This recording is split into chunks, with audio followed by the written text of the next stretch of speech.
पूर्णमदः पूर्णमिदं पूर्णात् पूर्णमुदच्यते पूर्णस्य पूर्णमादाय पूर्णमेवावशिष्यते।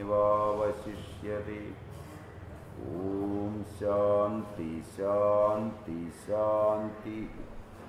हरि ओम तत्सत्। എവിടം വരെ എടുത്തേ ഓർമ്മയുണ്ടാവുമോ? ഒന്നാം ശ്ലോകമാണ്. ഈശാവാസ്യം ഒന്നാം ശ്ലോകമാണ്. പല ദിശകളിൽ നാം അതിനെ കണ്ടുവരികയാണ്. അതിൽ ഏത് സ്ഥലം വരെയാണ് ഏതാണ്ട് എടുത്തത്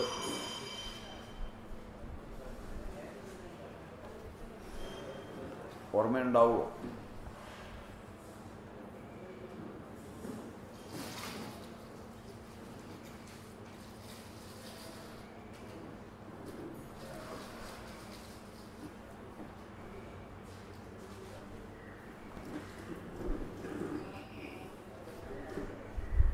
ഓർമ്മ ശരിയാണെങ്കിൽ ആസീന സംഭവാത് എന്നുള്ള ഒന്നിനെ വിശദീകരിച്ചു വരികയായിരുന്നു എന്നാണ് എനിക്ക് തോന്നുന്നത്. അതിൽ വസിഷ്ഠ മഹർഷിയുടെയോ മറ്റൊരു ഉദാഹരണം പറഞ്ഞുകൊണ്ടിരിക്കുമ്പോഴാണ് നിർത്തിയതെന്ന് തോന്നുന്നു. ആണോ? ദിലീപൻ്റെ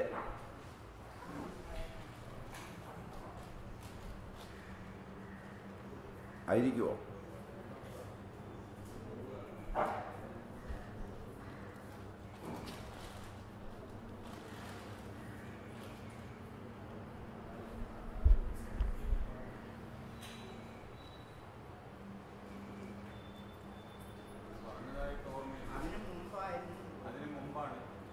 ആണോ?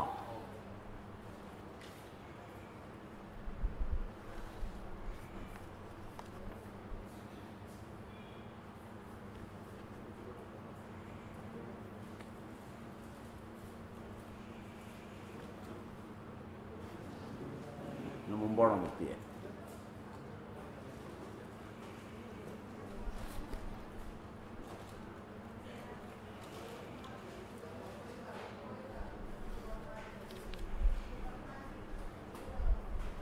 പ്രത്യാഹാരമൊക്കെ പറഞ്ഞതല്ലേ? ഇന്ദ്രിയ സംയമം അതൊക്കെ പറഞ്ഞതല്ലേ?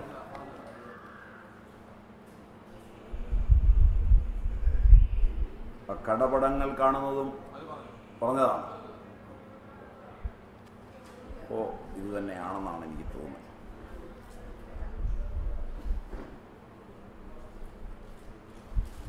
ജഗത്ത് ഒന്നുകിൽ ആകെ കാണുന്നു,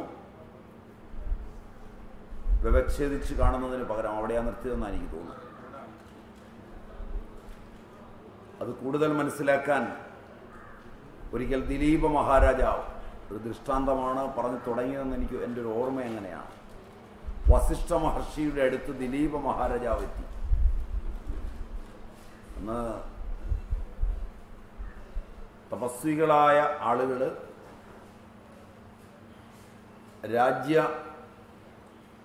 ഭാരം നടത്തുന്ന രാജാക്കന്മാർക്കും അതുപോലെ തന്നെ ധാർമ്മികമായി ജീവിക്കുന്ന കുടുംബങ്ങൾക്കുമൊക്കെ ഉണ്ടായി ഗുരുക്കന്മാരായി. കാരണം പല കാര്യങ്ങളും വാസനകൾ കൊണ്ട് പ്രേരിതമായാണ് മനുഷ്യൻ ചെയ്യുന്നത്. അതിൽ ധർമ്മമുണ്ടാവില്ല. അതിൻ്റെ ദുഃഖങ്ങളാണ് മനുഷ്യൻ പേറുന്നത്. ആഗ്രഹങ്ങൾ അറ്റുപോയ ആളുകൾ എന്തെങ്കിലും ചെയ്യുന്നുവെങ്കിൽ അത് ആഗ്രഹം പ്രതിയല്ല, സമഷ്ടിവശമാണ്. സമഷ്ടി അർപ്പിതമായി ചെയ്യുന്നതെല്ലാം ലോക നന്മയ്ക്കായി വരും. വ്യക്തി അവനവൻ്റെ ആഗ്രഹത്തിന് വേണ്ടി ചെയ്യുന്നതെല്ലാം ഒന്നുകിൽ വിത്തേഷണയ്ക്ക്, ധനം, ഇല്ലെങ്കിൽ ശാരീരിക സുഖങ്ങൾക്ക്, ധാരേഷണയ്ക്ക്, പുരുഷന് സ്ത്രീ സുഖത്തിനും സ്ത്രീക്ക് പുരുഷ സുഖത്തിനും.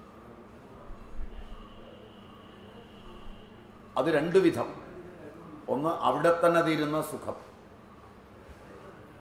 രണ്ട്, പരമ്പരയാ വികസിക്കുന്ന പുത്രസുഖം. ഭാര്യയിൽ ഭർത്താവിനും ഭർത്താവിൽ ഭാര്യയ്ക്കുമുണ്ടാകുന്ന സുഖങ്ങൾ ഒരു പ്രായം വരെയേ നിൽക്കുകയുള്ളൂ. അത് കഴിഞ്ഞുള്ള അസ്വസ്ഥതയാണ് ആധുനിക ലോകം പേറുന്നത്. പണ്ടുള്ളവർ പേരാതിരുന്നത്. കാരണം പണ്ടുള്ളവർക്കറിയാമായിരുന്നു ഇത് താൽക്കാലികമാണ്. കാരണം എൻ്റെ അച്ഛൻ ഇന്ന്, എൻ്റെ അപ്പൂപ്പൻ ഇന്ന് സ്ത്രീസുഖത്തിൻ്റെ പിന്നാലെ ഓടുന്നില്ല.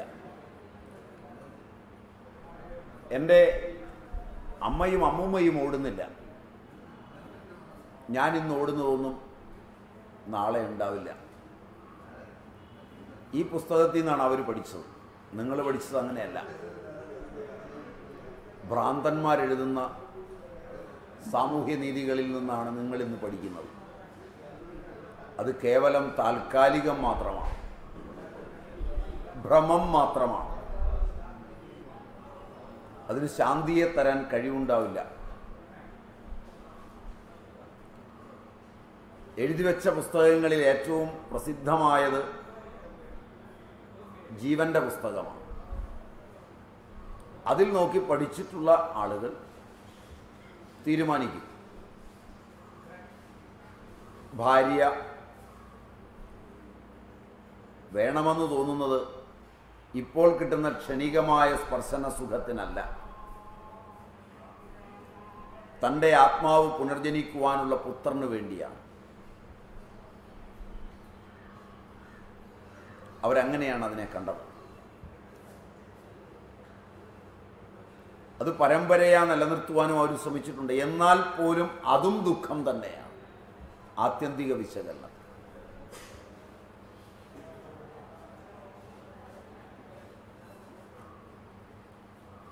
മറ്റു ചിലർ പ്രശസ്തിക്ക് വേണ്ടിയാണ് ചെയ്യുന്നത്. വ്യക്തിപരമായി കിട്ടുന്ന പ്രശസ്തി, അതും താനിരിക്കുന്നവരെ ആസ്വദിക്കാനാവുള്ളൂ. അപ്പോൾ വിത്തേഷണ, ദാരേഷണ, അല്ലെങ്കിൽ പുത്രേഷണ, ലോകേഷണ, ഏഷണാത്രയങ്ങൾക്കപ്പുറം ധർമ്മത്തെ നിലനിർത്തണമെങ്കിൽ ധർമ്മം അറിയുന്നവരും ഉദാരമതികളും ഉത്തമന്മാരുമായ ഗുരുക്കന്മാരെ അനിവാര്യമാണ്. അതുകൊണ്ട് പ്രാചീന ഭാരതീയർ ഒന്നും അവർ തന്നെത്താനല്ല ചെയ്തിരുന്നത്. അതുകൊണ്ട് എല്ലാ വംശങ്ങൾക്കും എല്ലാ രാജ്യങ്ങൾക്കും ഉത്തമോത്തമന്മാരായ ഗുരുക്കന്മാരുണ്ടായി. അതിൽ സർവോത്തമനായി എണ്ണുന്ന ഒരു ഗുരുവാണ് വസിഷ്ഠൻ. അദ്ദേഹം രഘുവംശത്തിൻ്റെ ചരിത്രം എന്നുവരെയുണ്ടോ അന്നുവരെ വസിഷ്ഠൻ ഒരാളേ ഉള്ളൂ ഗുരുവായി. എന്ന് പറഞ്ഞാൽ ഒരു വസിഷ്ഠൻ നല്ല അർത്ഥം. പരമ്പരാശ്രിതമായ ജ്ഞാനത്തെ പ്രതിനിധീകരിച്ച എല്ലാ വസിഷ്ഠന്മാരും വസിഷ്ഠന്മാരാണെന്നാണ് അർത്ഥം. ആ വസിഷ്ഠ മഹർഷിയുടെ അടുക്കലെത്തി ദിലീപൻ. കാരണം ദിലീപന് പുത്രന്മാരുണ്ടായിരുന്നില്ല. അദ്ദേഹം പറഞ്ഞു, ഭഗവാൻ, എനിക്ക് സന്താനങ്ങളില്ല. എന്നിൽ എത്തിച്ചേർന്ന് ഈ പവിത്ര വംശം തീരാൻ പോവുകയാണ്. എൻ്റെ ഭയം അതാണ്. എനിക്ക് പ്രായവും വർദ്ധിച്ചു വരുന്നു. കാരണം രഘുവംശ നീതി അനുസരിച്ച് ശൈശവം വിദ്യാഭ്യാസത്തിനുള്ളതാണ്. ശൈശവേ അഭ്യസ്ത വിദ്യാനാം യൗവനേ വിഷയൈഷിണാം വാർദ്ധകേ മുനിവൃത്തീനാം യോഗേനാന്തേ തനുത്യജാം. ബാല്യത്തിൽ വിദ്യകൾ അഭ്യസിച്ചും താരുണ്യമായാൽ വിഷയെ സുഖിച്ചും വാർദ്ധക്യകാലം മുനിയായി കഴിച്ചും ദേഹത്തെ യോഗം കൊണ്ട് ഒടുവിൽ ത്യജിക്കുക. ഇത് രഘുകുല രീതിയാണ്. അത് മാറുന്നത് രാമനിലാണ് ആദ്യമായി. കാരണം രാമൻ വാർദ്ധക്യം വരെ കാത്തുനിന്നില്ല ജടാജൂഢമണിയാൻ. യൗവനത്തിൽ തന്നെ അണിഞ്ഞവനാണ്. പിതൃകാര്യത്തിനായിക്കൊണ്ട് തൻ്റെ പാരമ്പര്യ രീതിയെ യൗവനത്തിൽ തന്നെ ത്യജിച്ച, പാരമ്പര്യ രീതിയെ മറന്ന് താരുണ്യത്തിൽ സഹധർമ്മിണിയോടും സഹോദരനോടും കൂടി ജടാജൂഢമണിഞ്ഞു പോയവനാണ് രാമൻ. അതൊരു വ്യതിയാനമാണ്. എന്നാൽ രഘുകുല രീതി കർണമൂലത്തിലേക്ക് നര വരുമ്പോൾ പുത്രനെ രാജ്യഭാരമേൽപ്പിച്ചു വനത്തിലേക്ക് പോകുന്നതാണ്. പാരമ്പര്യ മര്യാദയും അതാണ്. തൻ്റെ കർണമൂലത്തിലേക്ക് നര വരാൻ തുടങ്ങുന്നുവോ എന്ന് സംശയം വരുന്നൊരു പ്രായത്തിൽ തനിക്ക് പുത്രനില്ല. അതുകൊണ്ട് ദിലീപൻ കുലഗുരുവിനെ ചെന്ന് കണ്ട് ഉണർത്തിച്ചു. അപ്പോഴാണ് വസിഷ്ഠൻ ആ സമയത്ത് സമാധിമഗ്നനായി ഉപാദാനമായ ശബളബ്രഹ്മത്തിൻ്റെ ദർശനം നേടി. ഇത് വെറുതെ പറയുകയല്ല ചെയ്യുക. പരിശുദ്ധമായ തൻ്റെ അന്തരംഗത്തിൽ ഈശ്വര ദർശനം സാധിച്ചിട്ടാണ് അത്തരം മഹർഷീശ്വരന്മാർ കാര്യങ്ങളെ പറഞ്ഞിട്ടുള്ളത്. അതുകൊണ്ടാണ് അതിനെ ശബളബ്രഹ്മം എന്ന് വിളിക്കുന്നത്. ദേവകാര്യാർത്ഥം ദിലീപൻ സ്വർഗത്തിൽ പോയി അവിടെ ആസുരശക്തികളുമായി ഇന്ദ്രനു വേണ്ടി യുദ്ധം വരെ ചെയ്ത് അവരെ തോൽപ്പിക്കുകയുണ്ടായി. രഘുവംശത്തിന് ഈ പാരമ്പര്യം എന്നുമുണ്ട്. ദിലീപൻ അത്രയും ശ്രേഷ്ഠനുമാണ്. അവിടെ നിന്ന് തിരിച്ചു പോന്നു. ഇതുവരെ പുത്രന്മാരില്ലാത്തതുകൊണ്ട് പുത്രാഭിലാഷം ആ സമയത്തും അദ്ദേഹത്തിൽ ജനിച്ചു. സ്വർഗത്തിൽ പോയി 6 മാസം കഴിഞ്ഞ് പത്നി ഋതുമതിയാണെന്നുള്ള വിചാരം മനസ്സിൽ വന്നു. അപ്പോഴദ്ദേഹം പെട്ടെന്ന് അവിടെ നിന്ന് തിരിക്കുകയാണ്. ഒന്ന് വളരെ വേഗത്തിൽ തിരിച്ചു. അപ്പം അദ്ദേഹം പോരുന്ന വഴിയിലൊരു കാമധേനു നിൽപ്പുണ്ടായിരുന്നു. അതിനെ അദ്ദേഹം കണ്ടതായി നടിച്ചില്ല. ഇങ്ങനെയാണ് ഭാരതീയർ കാരണങ്ങൾ കണ്ടുപിടിക്കുന്നത്. നിങ്ങളുടെ യുക്തിക്ക് ചേരില്ലാത്തതാണ് ഞാൻ ഈ പറയുന്ന കാര്യം. വസിഷ്ഠൻ ദിലീപനോട് പറഞ്ഞത്, നീ പോന്ന വഴിയിൽ കാമധേനു ഉണ്ടായിരുന്നു, നീ അതിനെ കണ്ടില്ല. ഭാരതീയ രീതി അനുസരിച്ച് പിതാവ്, പിതാമഹൻ, മാതുലൻ, ജ്യേഷ്ഠഭ്രാതാവ്, മാതാവ്, മാതാമഹൻ, മാതാമഹി, ജ്യേഷ്ഠധാത്രി, ഇങ്ങനെയുള്ള ആളുകളൊക്കെ ഗുരുക്കന്മാരാണ്, പൂജ്യരാണ്. പൂജ്യന്മാരായവർ, ജ്ഞാനികളായ ആളുകൾ പൂജ്യന്മാരാണ്, ബ്രഹ്മജ്ഞാനം സിദ്ധിച്ചവർ. അതുപോലെ തന്നെ പശു ആരാധ്യമാണ്. ഗോവ്, ബ്രാഹ്മണൻ, പശു, മാതാവ്, പിതാവ്, മാതാമഹി, പിതാമഹി, ഇങ്ങനെ വരുന്നവരൊക്കെ ഗുരുതുല്യരാണ്. ഇവരെയൊക്കെ പൂജിക്കേണ്ടതുപോലെ പൂജിച്ചില്ലെങ്കിൽ 4 കാര്യങ്ങൾ നഷ്ടമാകുന്നതാണ്. അപൂജ്യായ എത്ര പൂജ്യന്തേ പൂജ്യായാം ച വ്യതിക്രമ ചത്വാരി തസ്യ നശ്യന്തി ആയു വിദ്യ യശോ ബലം. അപൂജ്യനായ ഒരുവനെ പൂജിക്കുകയോ പൂജ്യനായ ഒരുവനെ പൂജിക്കാതിരിക്കുകയോ ചെയ്താൽ ആയുസ്, വിദ്യ, യശസ്, ബലം ഇത്രയും നഷ്ടമാവും.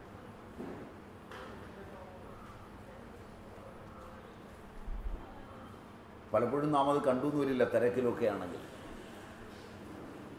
നടന്നു പോകുമ്പോൾ എവിടെയെങ്കിലും ജ്ഞാനിയായ ബ്രാഹ്മണനോ ശൂരനായ ക്ഷത്രിയനോ ധനവാനായ വൈശ്യനോ വാർദ്ധക്യം വന്ന ശൂദ്രനോ ഇരിപ്പുണ്ടെങ്കിൽ അവർ പൂജാർഹരാണ്. എന്താ, ഓരോരുത്തരും ഓരോ കാരണം കൊണ്ടാണ് പൂജ്യരാകുന്നത്. അങ്ങനെ പൂജ്യന്മാരായ അവരെ വഴിയിൽ കണ്ടിട്ട് കാണാത്തതുപോലെ പോന്നാൽ, ഇദ്ദേഹം പോകുന്നത് കാമധേനുവിനെ കണ്ടിട്ട് കാണാത്ത പോലെ പോകുന്നതാണ്. പശുവിനെയൊക്കെ കണ്ടാൽ ഒന്ന് വണങ്ങിയിട്ട് കടന്നു പോകണമെന്നുള്ളതാണ് ഭാരതീയ ചിന്ത. കാരണം അത് ധർമ്മപശുവിൻ്റെ പ്രതീകമാണ്. അതുകൊണ്ടാണ് ആ നിയമം വച്ചിരിക്കുന്നത്. തനിക്കാണെങ്കിൽ തിരക്കൊണ്ട്, ഒരു പുത്രൻ വേണം, ഭാര്യ ഋതുമതിയായി കഴിഞ്ഞിരിക്കുന്നു, വിവരം അറിഞ്ഞിരിക്കുന്നു, ഉടനെ ഓടിച്ചെല്ലണം. അതുകൊണ്ട് വഴിയിൽ കണ്ട പശുവിനെ കണ്ടതായി കാണാതെ, പുത്രാഭിലാഷം കൊണ്ട് മുമ്പിലുണ്ടായിരുന്ന കാമധേനുവിനെ ശ്രദ്ധിക്കാതെ, അദൃഷ്ടമെന്ന പോലായിട്ട് കടന്നുപോയി. ഇതാണ് വസിഷ്ഠൻ കണ്ടത്. ധേനൂനാമസ്മി കാമധുക് എന്ന് ഭഗവത്ഗീതയിലും പറയുന്നുണ്ട്. ധേനുക്കളിൽ ഞാൻ കാമധേനുവാണ്. ഭഗവാനെ കണ്ടിട്ട് കാണാതെ പോയി എന്ന പോലെ ആയി എന്ന് പറയാനാണ് ഗീത ഉദ്ധരിച്ചത്. വസിഷ്ഠൻ അതുകൊണ്ട് പറഞ്ഞു.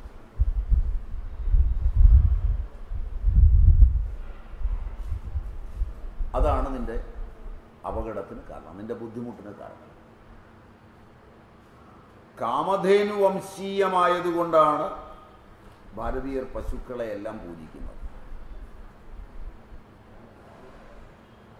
അതുകൊണ്ട് അവയെ പതിവായി കാണുന്നത് ഉത്തമമാണെന്നും അവയെ കണ്ടിട്ടിറങ്ങിയാൽ കാര്യലാഭം ഉണ്ടാകുമെന്നുമൊക്കെ പ്രാചീനർ വിശ്വസിച്ചു. കച്ചവടമായിട്ട് വളർത്തിയതല്ല. ഒരു കാലത്തും, ഇന്നുവരെ ഒരു കാലത്തും ഭാരതീയമായ പശുക്കളെ വളർത്തൽ ലാഭമല്ല, ധനപരമായി. പന്നിയും പശുവുമായും പോത്തും പശുവുമായുമൊക്കെ സംയോജിപ്പിച്ചുണ്ടാക്കിയ ഇനങ്ങളിൽ നിന്ന് മാത്രമേ പാല് വിറ്റ് കാശുണ്ടാക്കാൻ പറ്റൂ. ആ പാലാകട്ടെ കുടിച്ചിട്ട് കാര്യവും ഉണ്ടാവില്ല.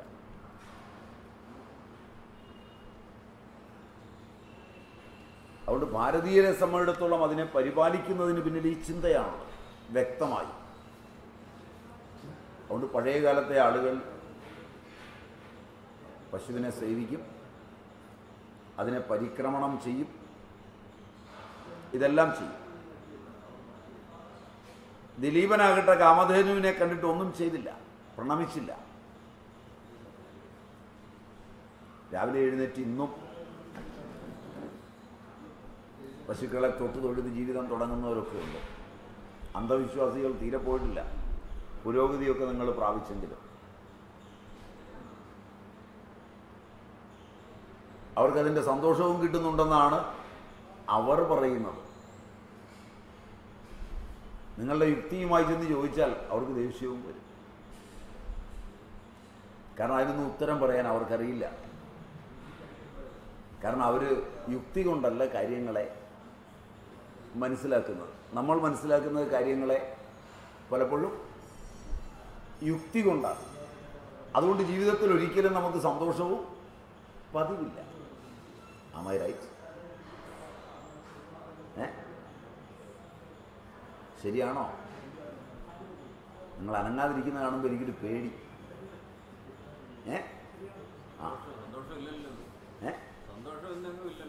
നമ്മൾ യുക്തി കൊണ്ടാണ് കാര്യങ്ങൾ മനസ്സിലാക്കാൻ ശ്രമിക്കുന്നത്. അവരങ്ങനെയല്ല, അവരനുഭവത്തിൽ ചേർത്താണ് മനസ്സിലാക്കുന്നത്. അതുകൊണ്ട് അവർക്ക് എല്ലാ കാര്യത്തിലും സന്തോഷമുണ്ടാവുക സ്വാഭാവികമാണ്. ഏതായാലും ദിലീപൻ ഇതൊന്നും ചെയ്തില്ല. ഇത് നൈമിത്തിക കാര്യമാകയാൽ അവശ്യം കർത്തവ്യകർമ്മമാണ്. ഭാരതീയര് കർത്തവ്യം എന്നതിനാണ് പ്രാധാന്യം കൊടുത്തത്, അവകാശത്തിനല്ല.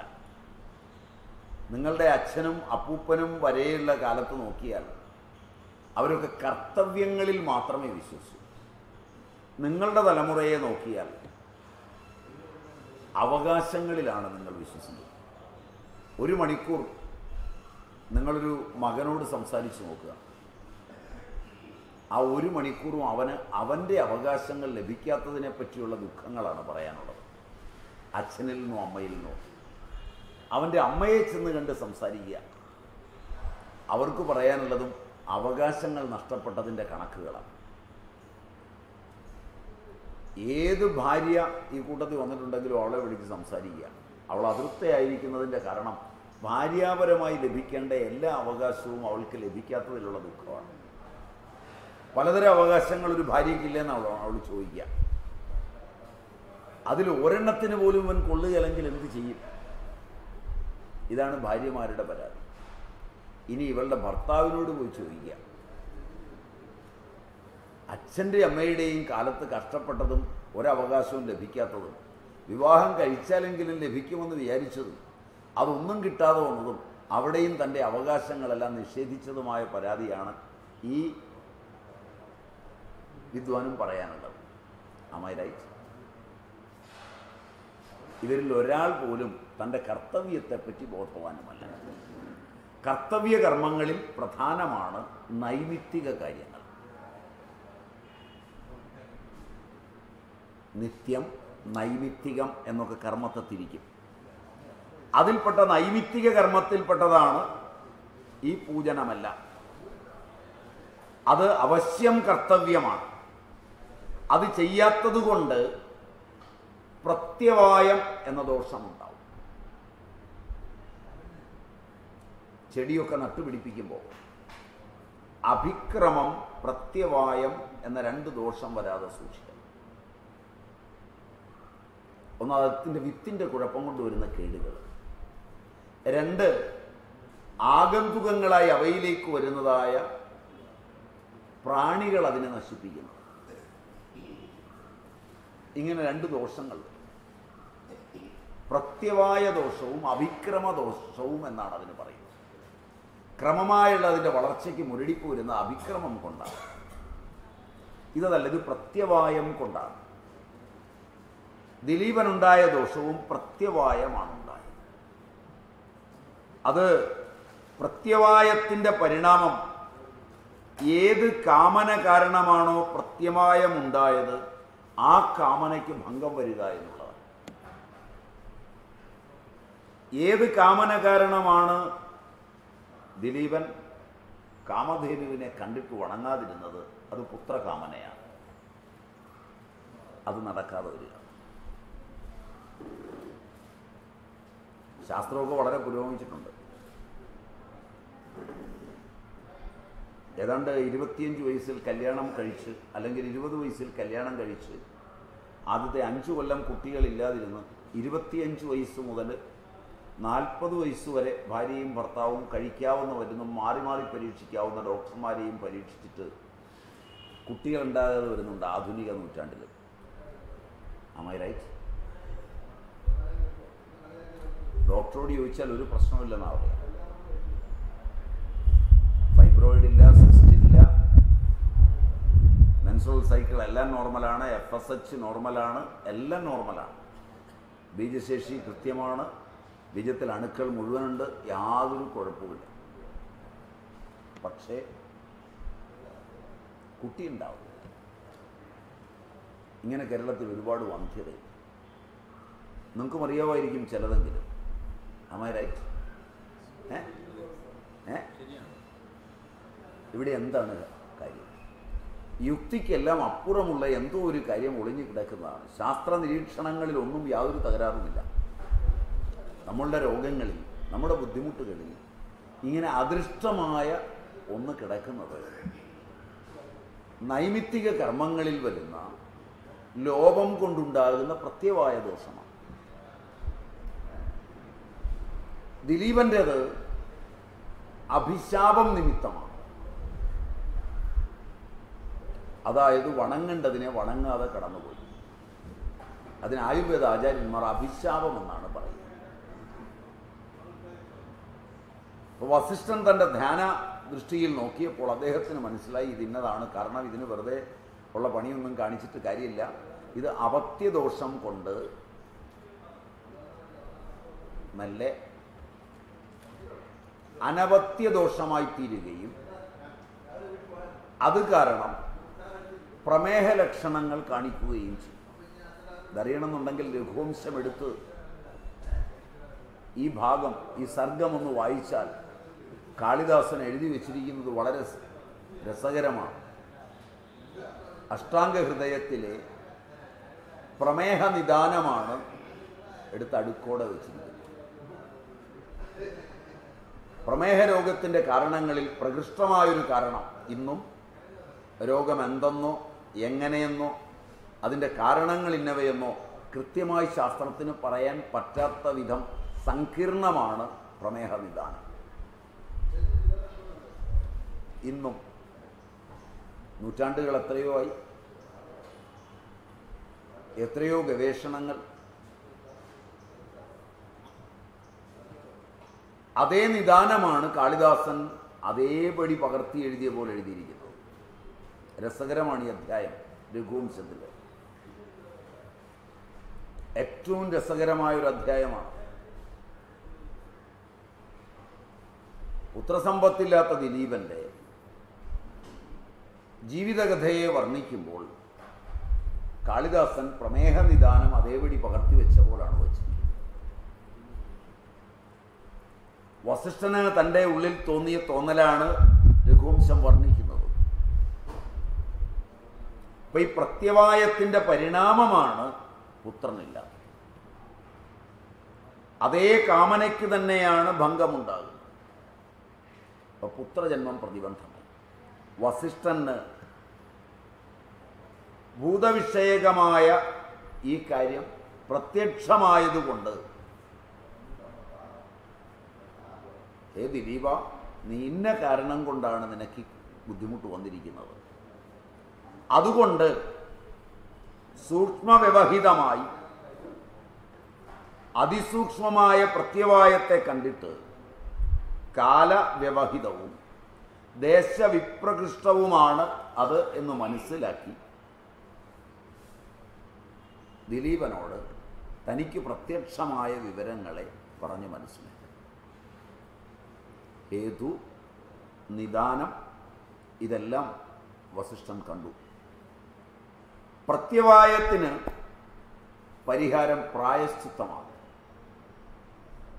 അതുകൊണ്ടാണ് പുത്രനുണ്ടാകാനുള്ള ഹോമത്തിൽ, ഗർഭാധാനം എന്ന സംസ്കാര കർമ്മത്തിൽ ഏതാണ്ട് മുഴുവൻ ഭാഗവും പ്രായശ്ചിത്തമാണ്. ഏത് പുരുഷനാണോ പുത്രനെ വേണ്ടത് അയാളുടെ ബീജത്തിലേക്ക് വരാവുന്ന ദോഷങ്ങൾക്കുള്ള പ്രായശ്ചിത്തമാണ് ആ വേദമന്ത്രങ്ങളെല്ലാം. ഭംഗിയായ ശബ്ദത്തിൻ്റെ കൃത്യമായ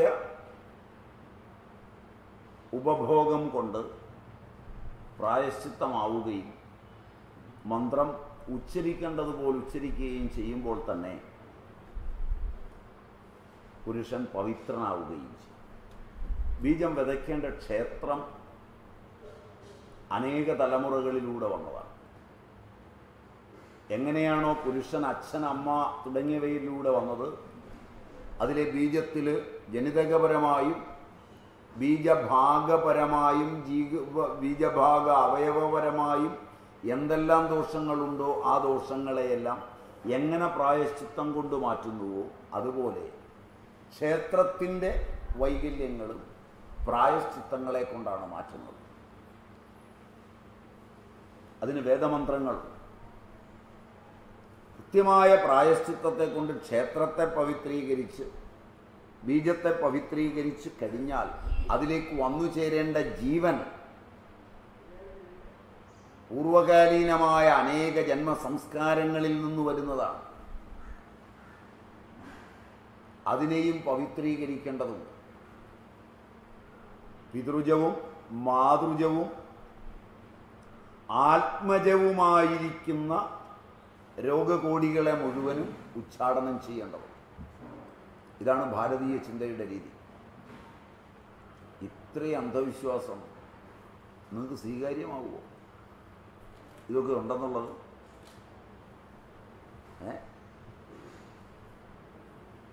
ഓ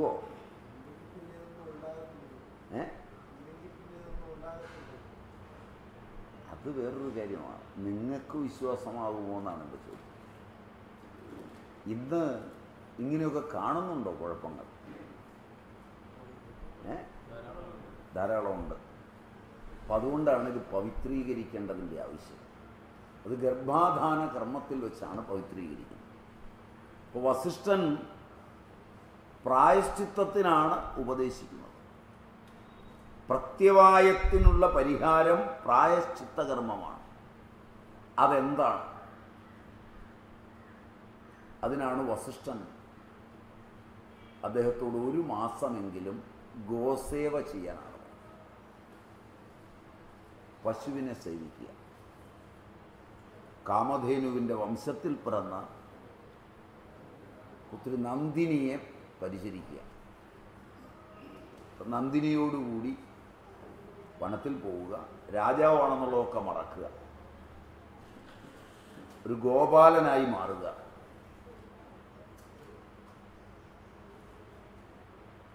വളരെ കൃത്യമായി അതിൻ്റെ വഴികളെല്ലാം വിധിയാവണ്ണം പറഞ്ഞു കൊടുത്തു. അവിടെയാണ് കാളിദാസൻ ഏതാണ്ട് 100%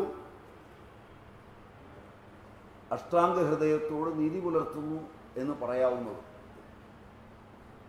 അതനുസരിച്ച് 1 മാസക്കാലം ചെയ്യാൻ അദ്ദേഹം തയ്യാറായി. ഈ കാര്യങ്ങളെല്ലാം വസിഷ്ഠൻ നിർവികൽപ്പ ഉത്തരം സവികൽപ്പമായി കണ്ടു.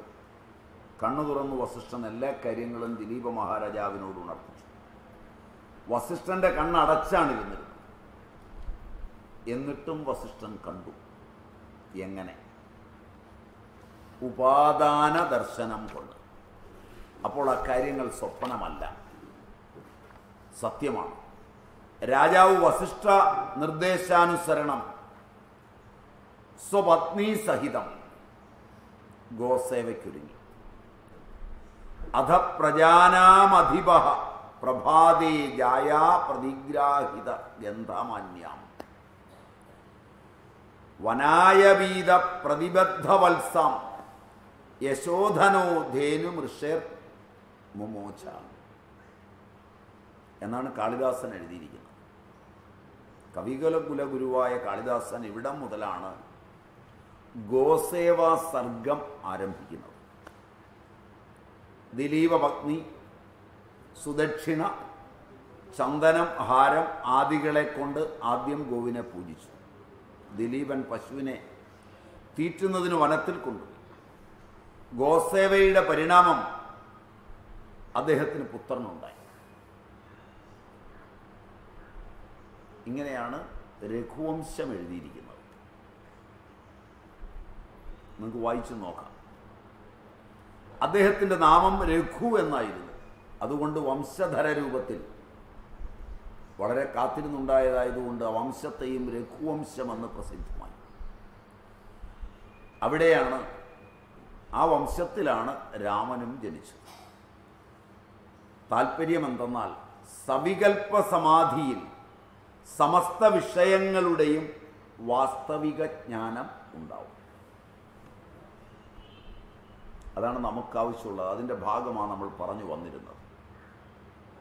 വസിഷ്ഠന് സവികൽപ്പ ധ്യാനത്തിൽ സമസ്ത വിഷയങ്ങളുടെയും വാസ്തവികമായ അറിവുണ്ട്. അങ്ങനെയാണ് അറിവ് ലഭിക്കേണ്ടത് എന്നാണ് ഭാരതീയ ചിന്ത. ഗ്രന്ഥങ്ങളെ പഠിച്ചിട്ടറിയണം എന്നല്ല. ഏതൊന്ന് അറിയുമ്പോഴാണോ എല്ലാം അറിയുന്നത്, ആ അറിവ് ധ്യാനത്തിൻ്റെ സവികൽപ്പ അവസ്ഥയിൽ തന്നെ അതിസൂക്ഷ്മങ്ങളായ നിർവികൽപ്പ വിഷയങ്ങളെ കൂടി അറിയുന്നു.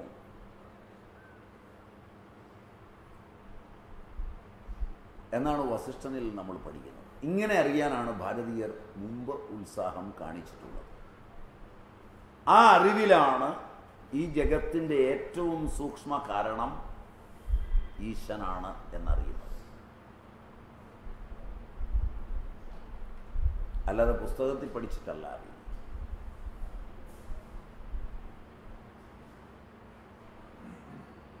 ഒരുവൻ തൻ്റെ പ്രശ്നങ്ങളെയോ അന്യൻ്റെ പ്രശ്നങ്ങളെയോ തിരിച്ചറിയാൻ ആഗ്രഹിക്കുന്നു എങ്കിൽ ശ്രമിക്കേണ്ടത് സവികൽപ്പജ്ഞാനത്തിനു വേണ്ടിയാണ്. പഴയ ആളുകൾക്ക് അതുണ്ടായിരുന്നത് കൊണ്ടാണ് അവർ ഉഴറിയോടാത്തത്.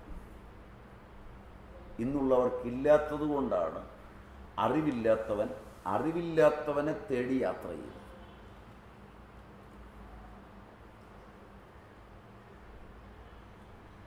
കൂടുതൽ അപകടങ്ങളിൽ ചെന്ന് ചാടുന്നു. അതുകൊണ്ട് അവരുടെ സവികൽപ്പജ്ഞാനത്തിലാണ് ഇത് മുഴുവൻ തെളിഞ്ഞു വന്നിരുന്നത്. അതുകൊണ്ട് വസിഷ്ഠൻ തൻ്റെ സവികൽപ്പജ്ഞാനത്തിൽ സമസ്ത വിഷയങ്ങളുടെയും വാസ്തവികത അറിഞ്ഞു. ഒരു ചോദ്യമുണ്ട്, അതിനേക്കാൾ മുമ്പിൽ നിർവികൽപ്പ സമാധിയുണ്ടോ? അതിലെന്തുകൊണ്ട് പദാർത്ഥങ്ങൾ കാണില്ല? നിർവികൽപ്പകതയിൽ ശുദ്ധബ്രഹ്മം പ്രകടമാകയാൽ ഈശാവാസ്യപ്രകാരം എല്ലാം ഈശമയമായി കാണുന്നു. ഈശ്വര രൂപമായി എല്ലാം ആച്ഛാദിതമാകും. അതാണ് നമുക്ക് ഈശാവാസ്യ ഉപനിഷത്തിൽ ആവശ്യം. അതിനുവേണ്ടിയാണ് ഈ ദൃഷ്ടാന്തം പറഞ്ഞത്. പൂർവ്വ ഗുരുക്കന്മാരെല്ലാം അവരുടെ നിർവികൽപ്പ സമാധിയിൽ എല്ലാം ഈശമയമായി, ഈശ ആച്ഛാദിതമായി, ഈശാവാസ്യപ്രകാരം കാണും. അത് സവിധ സമാധിയാണ്. യോഗത്തിൻ്റെ ഉത്കർഷമനുസരിച്ച് ജ്ഞാനത്തിൻ്റെ അധികതയും ന്യൂനതയും. ജ്ഞാനത്തിൻ്റെ ഔന്നത്യം സവിധ സമാധിയിലാണ്. പൂർണ്ണ അഖണ്ഡാകാര വൃത്തിയുണ്ടായാൽ ഖണ്ഡിതമായ വിഷയങ്ങളൊന്നും പിന്നെ കാണില്ല. ഈ ലോകം ഖണ്ഡിതമാണ്. ഞാൻ, നീ, അവൻ, അവൾ, അത്, ആ, ഈ എന്ന് വരുന്നതെല്ലാം ഖണ്ഡിതങ്ങളായാണ് കാണപ്പെടുന്നത്. അതിലെ നാമരൂപങ്ങളും ശരീരങ്ങളും മാറിയാൽ അഖണ്ഡമായി. അഖണ്ഡമായി കാണുന്നത് നിർവികൽപ്പകതയിലാണ്.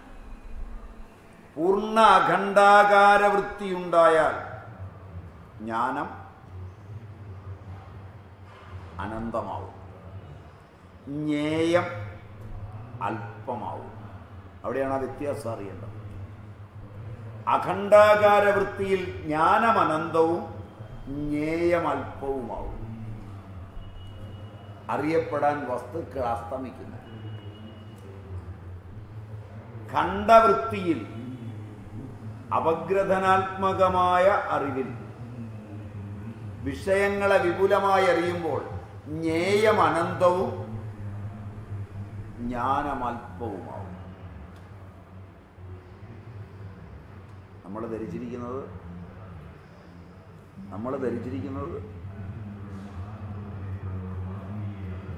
ധരിച്ചിരിക്കുന്നത് തിരിച്ചാണ്. വിഷയങ്ങളെ എത്ര വിപുലമായി അറിയുന്നുവോ അത്രയും ജ്ഞാനിയാണെന്ന് നമ്മൾ കരുതുന്നു. വിഷയലോകങ്ങൾ എത്ര ചുരുങ്ങുന്നുവോ വിഷയപരമായ ജ്ഞേയപരമായ അറിവ് എത്ര അല്പമാകുന്നുവോ ജ്ഞാനം അത്രയും അനന്തമാകും. ഇതാണ് തപസ്സും വായ്ത്താരിയും തമ്മിലുള്ള വ്യത്യാസം. വലിയ വ്യത്യാസമാണ്.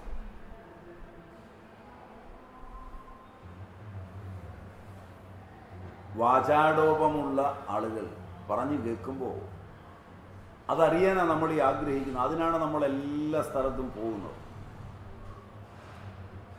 അതിലെ അറിവ് കൂടുമ്പോൾ 10 മിനിറ്റ് കൊണ്ട് അസ്വസ്ഥത പടരും.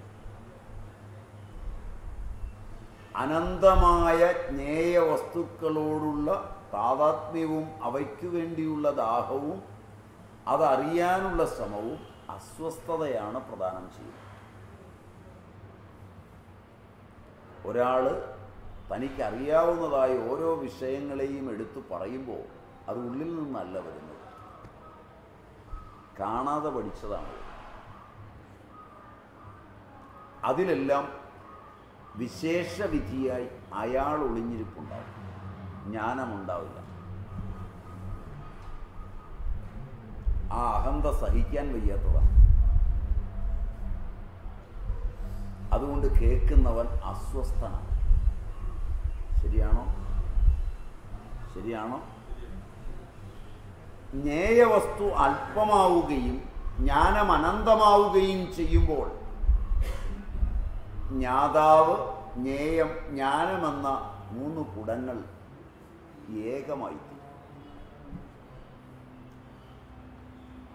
അതിൽ മനസ്സിലായില്ലെങ്കിലും ആനന്ദമുണ്ടാവും.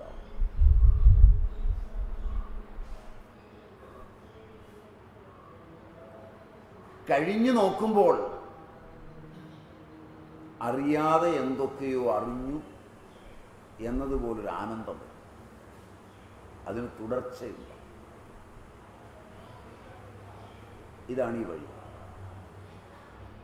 ഇത് ഈശാവാസ്യം എന്നതിൽ പറയുന്നതിൻ്റെ അതേ വഴിയാണ്. എന്തുകൊണ്ടെന്നാൽ പൂർണ്ണ അഖണ്ഡാകാര വൃത്തി ചതുഷ്പാദ ബ്രഹ്മമാണ്.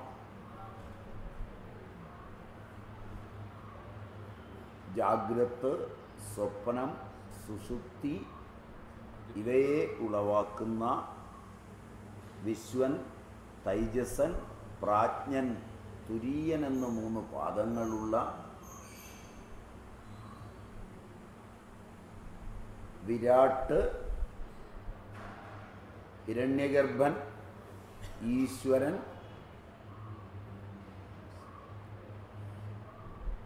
ജ്ഞാനം എന്ന് 4 സമഷ്ടിപാദങ്ങളോട് കൂടിയ പ്രളയം,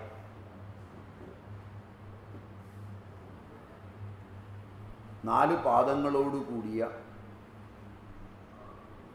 പൂർണ്ണബ്രഹ്മമാണ്. അതിൽ 4-ൽ 1-ൽ നിന്ന് മാത്രമാണ് ഈ വിശ്വം. വിശ്വത്തെക്കുറിച്ച് എത്ര അറിയുന്നുവോ, എന്തറിഞ്ഞാലും 4-ൽ 1-ൽ ഒരംശമേ അറിയുന്നുള്ളൂ. അറിയുന്നവനെയും അറിവിനെയും അറിയുന്നില്ല. പാദാസ്യോ വിശ്വഭൂതാനി ത്രിപാദസ്യാമൃതം ദിവി. ചതുഷ്പാദ ബ്രഹ്മം അഭിവ്യക്തമാകുന്നത് ജ്ഞാനമാണ്. അനാവൃത ചൈതന്യത്തെ തന്നെയാണ് ജ്ഞാനമെന്ന് പറയുന്നത്, വിശ്വത്തെയല്ല. വിശ്വത്തെ അറിയുന്നത് കൊണ്ട് ജ്ഞാനത്തെ അറിയുന്നില്ല. അതുകൊണ്ട് മഹർഷി പതഞ്ജലി പറയുന്നു, തഥാ ജ്ഞാനസ്യ അനന്ത്യാജ്ഞേയമൽപ്പം. സാർത്ഥക വചനമാണ് പതഞ്ജലി പറയുന്നത്. തഥാ ജ്ഞാനസ്യ അനന്ത്യാജ്ഞേയമൽപ്പം. ജ്ഞാനം വന്നാൽ അത് അനന്തവും ജ്ഞേയം അല്പവുമാവും. എന്നാൽ നിർവികൽപ്പ സമാധിയിൽ ഈ ജ്ഞാനം ജ്ഞേയമല്ല. നിർവികൽപ്പക സമാധിയിൽ നിന്നുണരുമ്പോൾ ജ്ഞാനം ജ്ഞേയമാകും. എന്ന് പറഞ്ഞാൽ നിർവികൽപക സമാധിയിൽ ഈശാവാസ്യം മാത്രമാകും. സവികൽപകത്തിൽ വൃത്തി സഖണ്ഡം ഏവം പരിച്ഛിന്നമാകും.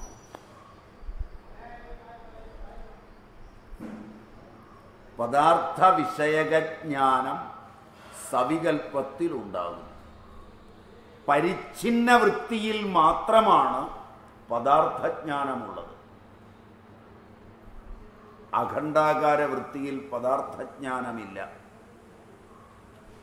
അഖണ്ഡാകാര വൃത്തിയിങ്കൽ പദാർത്ഥജ്ഞാനം മറയുന്നു.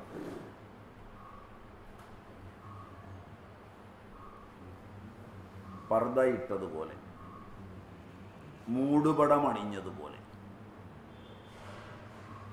അഖണ്ഡാകാര വൃത്തി വരുമ്പോൾ ഒരു മൂടുപടമിട്ടതുപോലെ ഈ പ്രപഞ്ചം മറയുന്നു.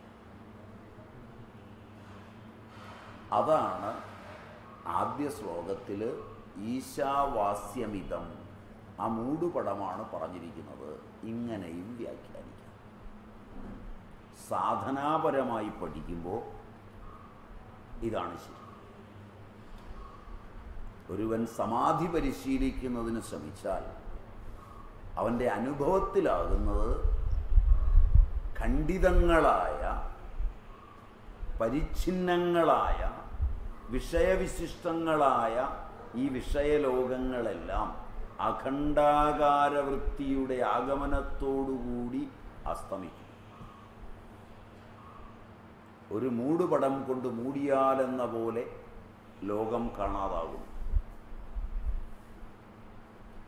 ഈശ്വരനെ മാത്രം കാണും. ഇതിനെ ഈശാവാസ്യമിതം സർവം എന്ന് പറയാം. അപ്പം ആയിരക്കണക്കിന് ആകാരങ്ങളിൽ കാണുന്നതെല്ലാം ഒറ്റ പർദ്ദ കൊണ്ടങ്ങ് മൂടി. നിർവികൽപ്പ സമാധിയിൽ നിന്നുണർന്ന് സവികൽപ്പമാകുമ്പോൾ ഈ പർദ്ദ അങ്ങ് മാറുകയും ഈ മൂടുപടം അങ്ങ് മാറുകയും ആയിരം വിഷയങ്ങളായി ആകാരങ്ങളായി രൂപാന്തരപ്പെടുകയും ചെയ്യുന്നു. ആയിരക്കണക്കിന് ആകാരങ്ങളിൽ പർദ്ദ മാറ്റിയാൽ അവയെല്ലാം കാണാം. പർദ്ദ പൂർണ്ണമായും മാറ്റിയാൽ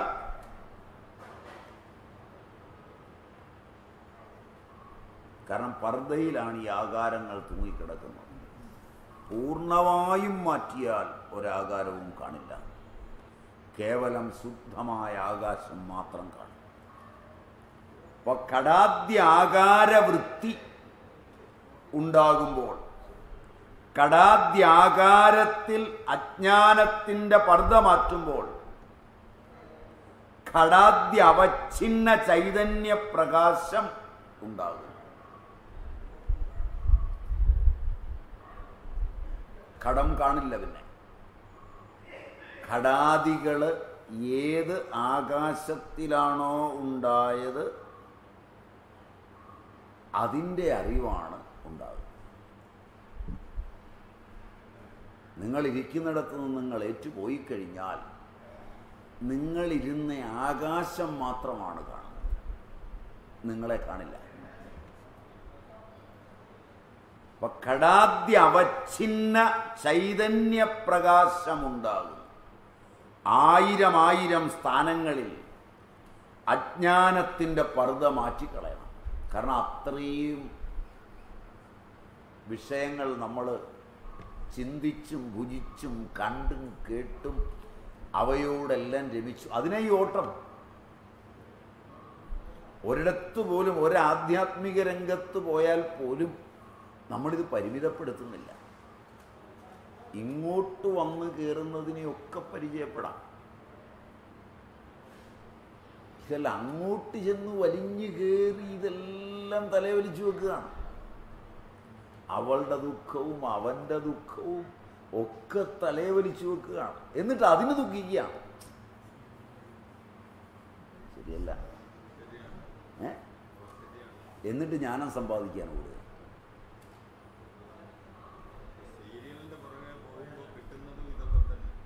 എല്ലാത്തിൻ്റെ പുറകെ കാരണം നിങ്ങൾ ഈ ഇരിക്കുന്നവരിൽ, ഞാൻ മുമ്പും ചോദിച്ചതാണെന്ന് തോന്നുന്നു, നിങ്ങളിൽ ഒരാളുടെ വീട്ടിൽ പോലും കള്ളം കയറിയിട്ട്, പക്ഷെ നിങ്ങൾക്കിപ്പം വാതിലടച്ചാലും സമാധാനം വരുമോ? കാരണം എന്താ വെച്ചാൽ 7 ക്യാമറ ഉള്ളവൻ്റെ വീട്ടിലായി കയറിക്കാൻ. ശരിയല്ല. നിങ്ങളാണെങ്കിൽ ഒരു ക്യാമറയും ഇതിനകം വെച്ചിട്ടില്ല, കയറിയാൽ ഒരു തുമ്പും കിട്ടുകയില്ല. ശരിയല്ല?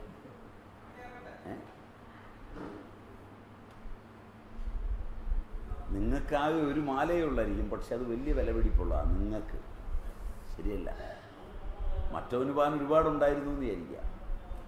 കണക്കേലൊക്കെ കണ്ടത് 50 ലക്ഷമാണ്. ഒരു 50,000 കോടി ഡോളറിൽ കൂടുതൽ കാണും. കണക്കിൽപ്പെടാത്തതുകൊണ്ട് മിണ്ടാനും പറ്റില്ല. അതുകൊണ്ട് ചിലപ്പം കള്ളനും ഇവനും കൂടി ഒത്തുകളിച്ചതും ആകാം. വേറെ വല്ലവരുടെയും പണം ആ കൂടെ ഇരിപ്പുണ്ടെങ്കിൽ ഇനി അവന് കൊടുക്കണ്ടല്ലോ, 50-50 ആയിട്ട് നമുക്കങ്ങ് എടുത്താൽ മതി. മറ്റേ മുഴുവൻ കൊടുക്കണ്ടേ ഒരു ദിവസം? അങ്ങനെയും വരാം. കാരണം ജനാധിപത്യമാണല്ലോ. അതുകൊണ്ടൊരു ഊഹം പറഞ്ഞതാണ്. കാരണം ഇവിടെ എന്തും സംഭവിക്കാം. ഇവിടെയൊക്കെ നിങ്ങൾക്ക് ഉത്കണ്ഠയില്ല. കാരണം 1000 വിഷയങ്ങളുടെ ചിന്ത കയറി. എന്നാൽ ഇത് ശമിപ്പിക്കാനാവുമോ? അതുമില്ല. കാരണം ഈ ദുഃഖം ഒരിക്കലുണ്ടായാൽ അത് കയറി വരുന്നു എന്നറിഞ്ഞ് ഇതെൻ്റെയല്ല, ഇത് വിഷയങ്ങളുടേതാണെന്ന് വിചാരിച്ച് നിർത്താനറിയുമോ വേണ്ടിടത്ത്? അതും അറിയില്ല. അതറിയുമെങ്കിൽ ഇതുണ്ടായാലും കുഴപ്പമില്ല. അപ്പോൾ ഇങ്ങനെ വിഷയങ്ങൾ അനന്തമാണ്. 1000 വസ്തുക്കൾ, 1000 സ്ഥാനങ്ങൾ. അതിൽ നിന്നെല്ലാം ഈ പർദ്ദ മാറ്റണം. ഓരോ പർദ്ദയും എടുത്തു കളയാൻ വലിയ പണിയായത്. എത്ര ജന്മങ്ങളുടെ വിഷയങ്ങൾ തലയിലുണ്ട്. ഇതെങ്ങനെ പെട്ടെന്ന് എടുത്തു മാറ്റി ജ്ഞാനം വരും? ഒരെണ്ണം മാറ്റാൻ ശ്രമിക്കുമ്പോൾ 2 എണ്ണം അപ്പുറത്ത് കയറി കിടക്കുക. നമ്മുടെ രോഗങ്ങളും നമ്മളുടെ വിഷമതകളും ഒക്കെ നമ്മൾ ഈ ആവശ്യമില്ലാത്ത വിഷയങ്ങളെ മുഴുവൻ ഭുജിച്ചതാണ്. ഇതൊക്കെ തലച്ചോറി കിടന്ന് ഉഴറിയാടുക. ഇതൊന്ന് പെറുക്കി കളഞ്ഞാൽ, ഇതിന് വേറെ ആരുടെയും സഹായം വേണ്ട. കുത്തിയിരുന്ന് കുറച്ച് നേരം കൊണ്ട് പെറുക്കി കളഞ്ഞാൽ കഴിഞ്ഞ് നോക്കിയാൽ ശുദ്ധ പ്രകാശമായി. പക്ഷെ അതിന് പകരം ആ സമയത്ത് ഒരിടത്ത് ഇരിക്കേണ്ടതിന് പകരം ഓടി വേറൊരുത്തനെ പരിചയപ്പെടാൻ പോവാണ്. അവൻ്റെ വിഷയങ്ങൾ പരിചയപ്പെടുക. എന്തൊരു ശ്രദ്ധയോടെയാണ് ഒളിഞ്ഞു കേൾക്കുന്നത്. ഇത് ഒളിഞ്ഞു നോക്കേണ്ട കാര്യവും കേൾക്കേണ്ട കാര്യമൊന്നുമില്ല. കാരണം ഇതെല്ലാം ആകെപ്പാടെ ഈ 3 ഏഷണകളുടെ ലോകങ്ങളിൽ കിടന്ന് കളിക്കുന്ന. അതിന് ആരുടെ കാര്യം ഉണ്ടാക്കി പറഞ്ഞാലും അവൻ്റെ കാര്യത്തിൽ ശരിയാണ്. ഏത് കഥ പറഞ്ഞാലും എല്ലാവൻ്റെ ഉള്ളിലും എല്ലാ കഥയും. ഒരുത്തൻ നടന്നു വരുമ്പോഴത്തേക്ക് വേറൊരിടത്തെ കളവിൻ്റെ കഥ പറഞ്ഞാൽ മതി. ആ നടന്നു വരുന്നവനിൽ ആ കള്ളത്തരം ഉള്ളത് കൊണ്ട് അവനെപ്പറ്റി പറഞ്ഞു എന്ന് അന്നേരം തന്നെ ധരിക്കുകയും നിങ്ങളോടൊപ്പം ഉണ്ടാക്കുകയും ചെയ്യും. യാതൊരു തമ്മിലും വേണ്ട. കൊലപാതകമോ കളവോ വ്യഭിചാരമോ കൊള്ളിക്കരുതാഴികയോ തിന്മയോ ഒക്കെ ആര് വരുമ്പോൾ നിങ്ങൾ പറഞ്ഞു നോക്കൂ. 2 പേര് വെറുതെ പറഞ്ഞാൽ മതി. എവിടുത്തെങ്കിലും കാര്യം പറഞ്ഞാൽ മതി.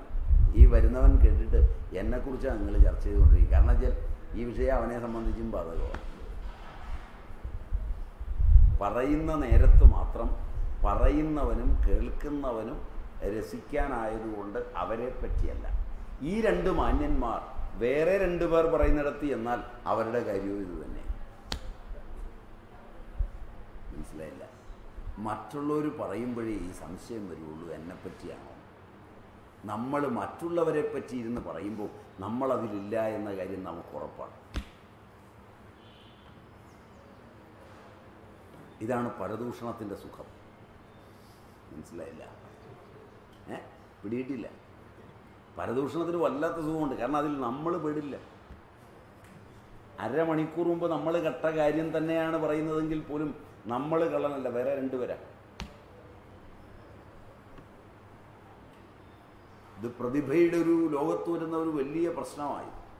ഇത് കഴിഞ്ഞ് നമ്മൾ പറഞ്ഞ അതേ കാര്യം വേറെ രണ്ടുപേരപ്പുറത്തിരുന്ന് പറയുന്നതിലും എന്നെക്കുറിച്ചാണ് പറഞ്ഞുകൊണ്ടിരിക്കുന്നത് ഇല്ലേ എന്ന് ചോദിക്കാൻ ഒരു മടിയുണ്ട്. ഇതാണ് എൻ്റെയും നിങ്ങളുടെയും കാര്യം. ഇത് ചിന്തിച്ചിട്ടുള്ളവർക്കറിയാം. കാരണം ഇത് മുഴുവൻ വിഷയലോകമാണ്, ഇത് അനന്തമാണ്. ഇതാണ് നമ്മളെ രോഗിയാക്കുന്നത്, ഇത് തന്നെയാണ് നമ്മളെ അസ്വസ്ഥനാക്കുന്നത്. ഇത് നമ്മുടെ സമ്പാദ്യത്തിലൊന്നും പെടുന്നതല്ല. ഇതാണ് നമുക്ക് ജന്മജന്മാന്തരങ്ങൾ ഉണ്ടാക്കിത്തരുന്നത്. ഇതിൽ നിന്ന് പുണ്യമില്ല.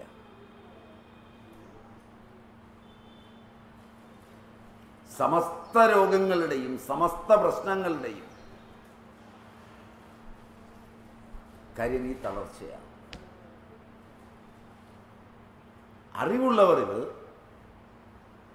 സവികൽപ്പ സമാധിയിൽ വിഷയങ്ങളെ മുഴുവൻ കണ്ട് നിർവികൽപ്പത്തിലേക്ക് കയറുമ്പോൾ വിഷയങ്ങൾക്കുമേൽ വീഴുന്ന ഈശാവാസ്യമെന്ന പർദ്ദ മനസ്സിലാക്കി ഈശ്വരനാൽ ആച്ഛാദിതമാണ് ഈ ജഗത്ത് എന്നറിഞ്ഞ് ഏകമായി തീരുമ്പോൾ ആനന്ദാനുഭവം അനുഭവിക്കുകയും തിരിച്ചു വീണ്ടും ലോകത്തിലേക്ക് ഉണരുമ്പോൾ ഈ ലോകം വിഭിന്നമായി കാണപ്പെടുന്നുവെന്നറിയുകയും ചെയ്യും.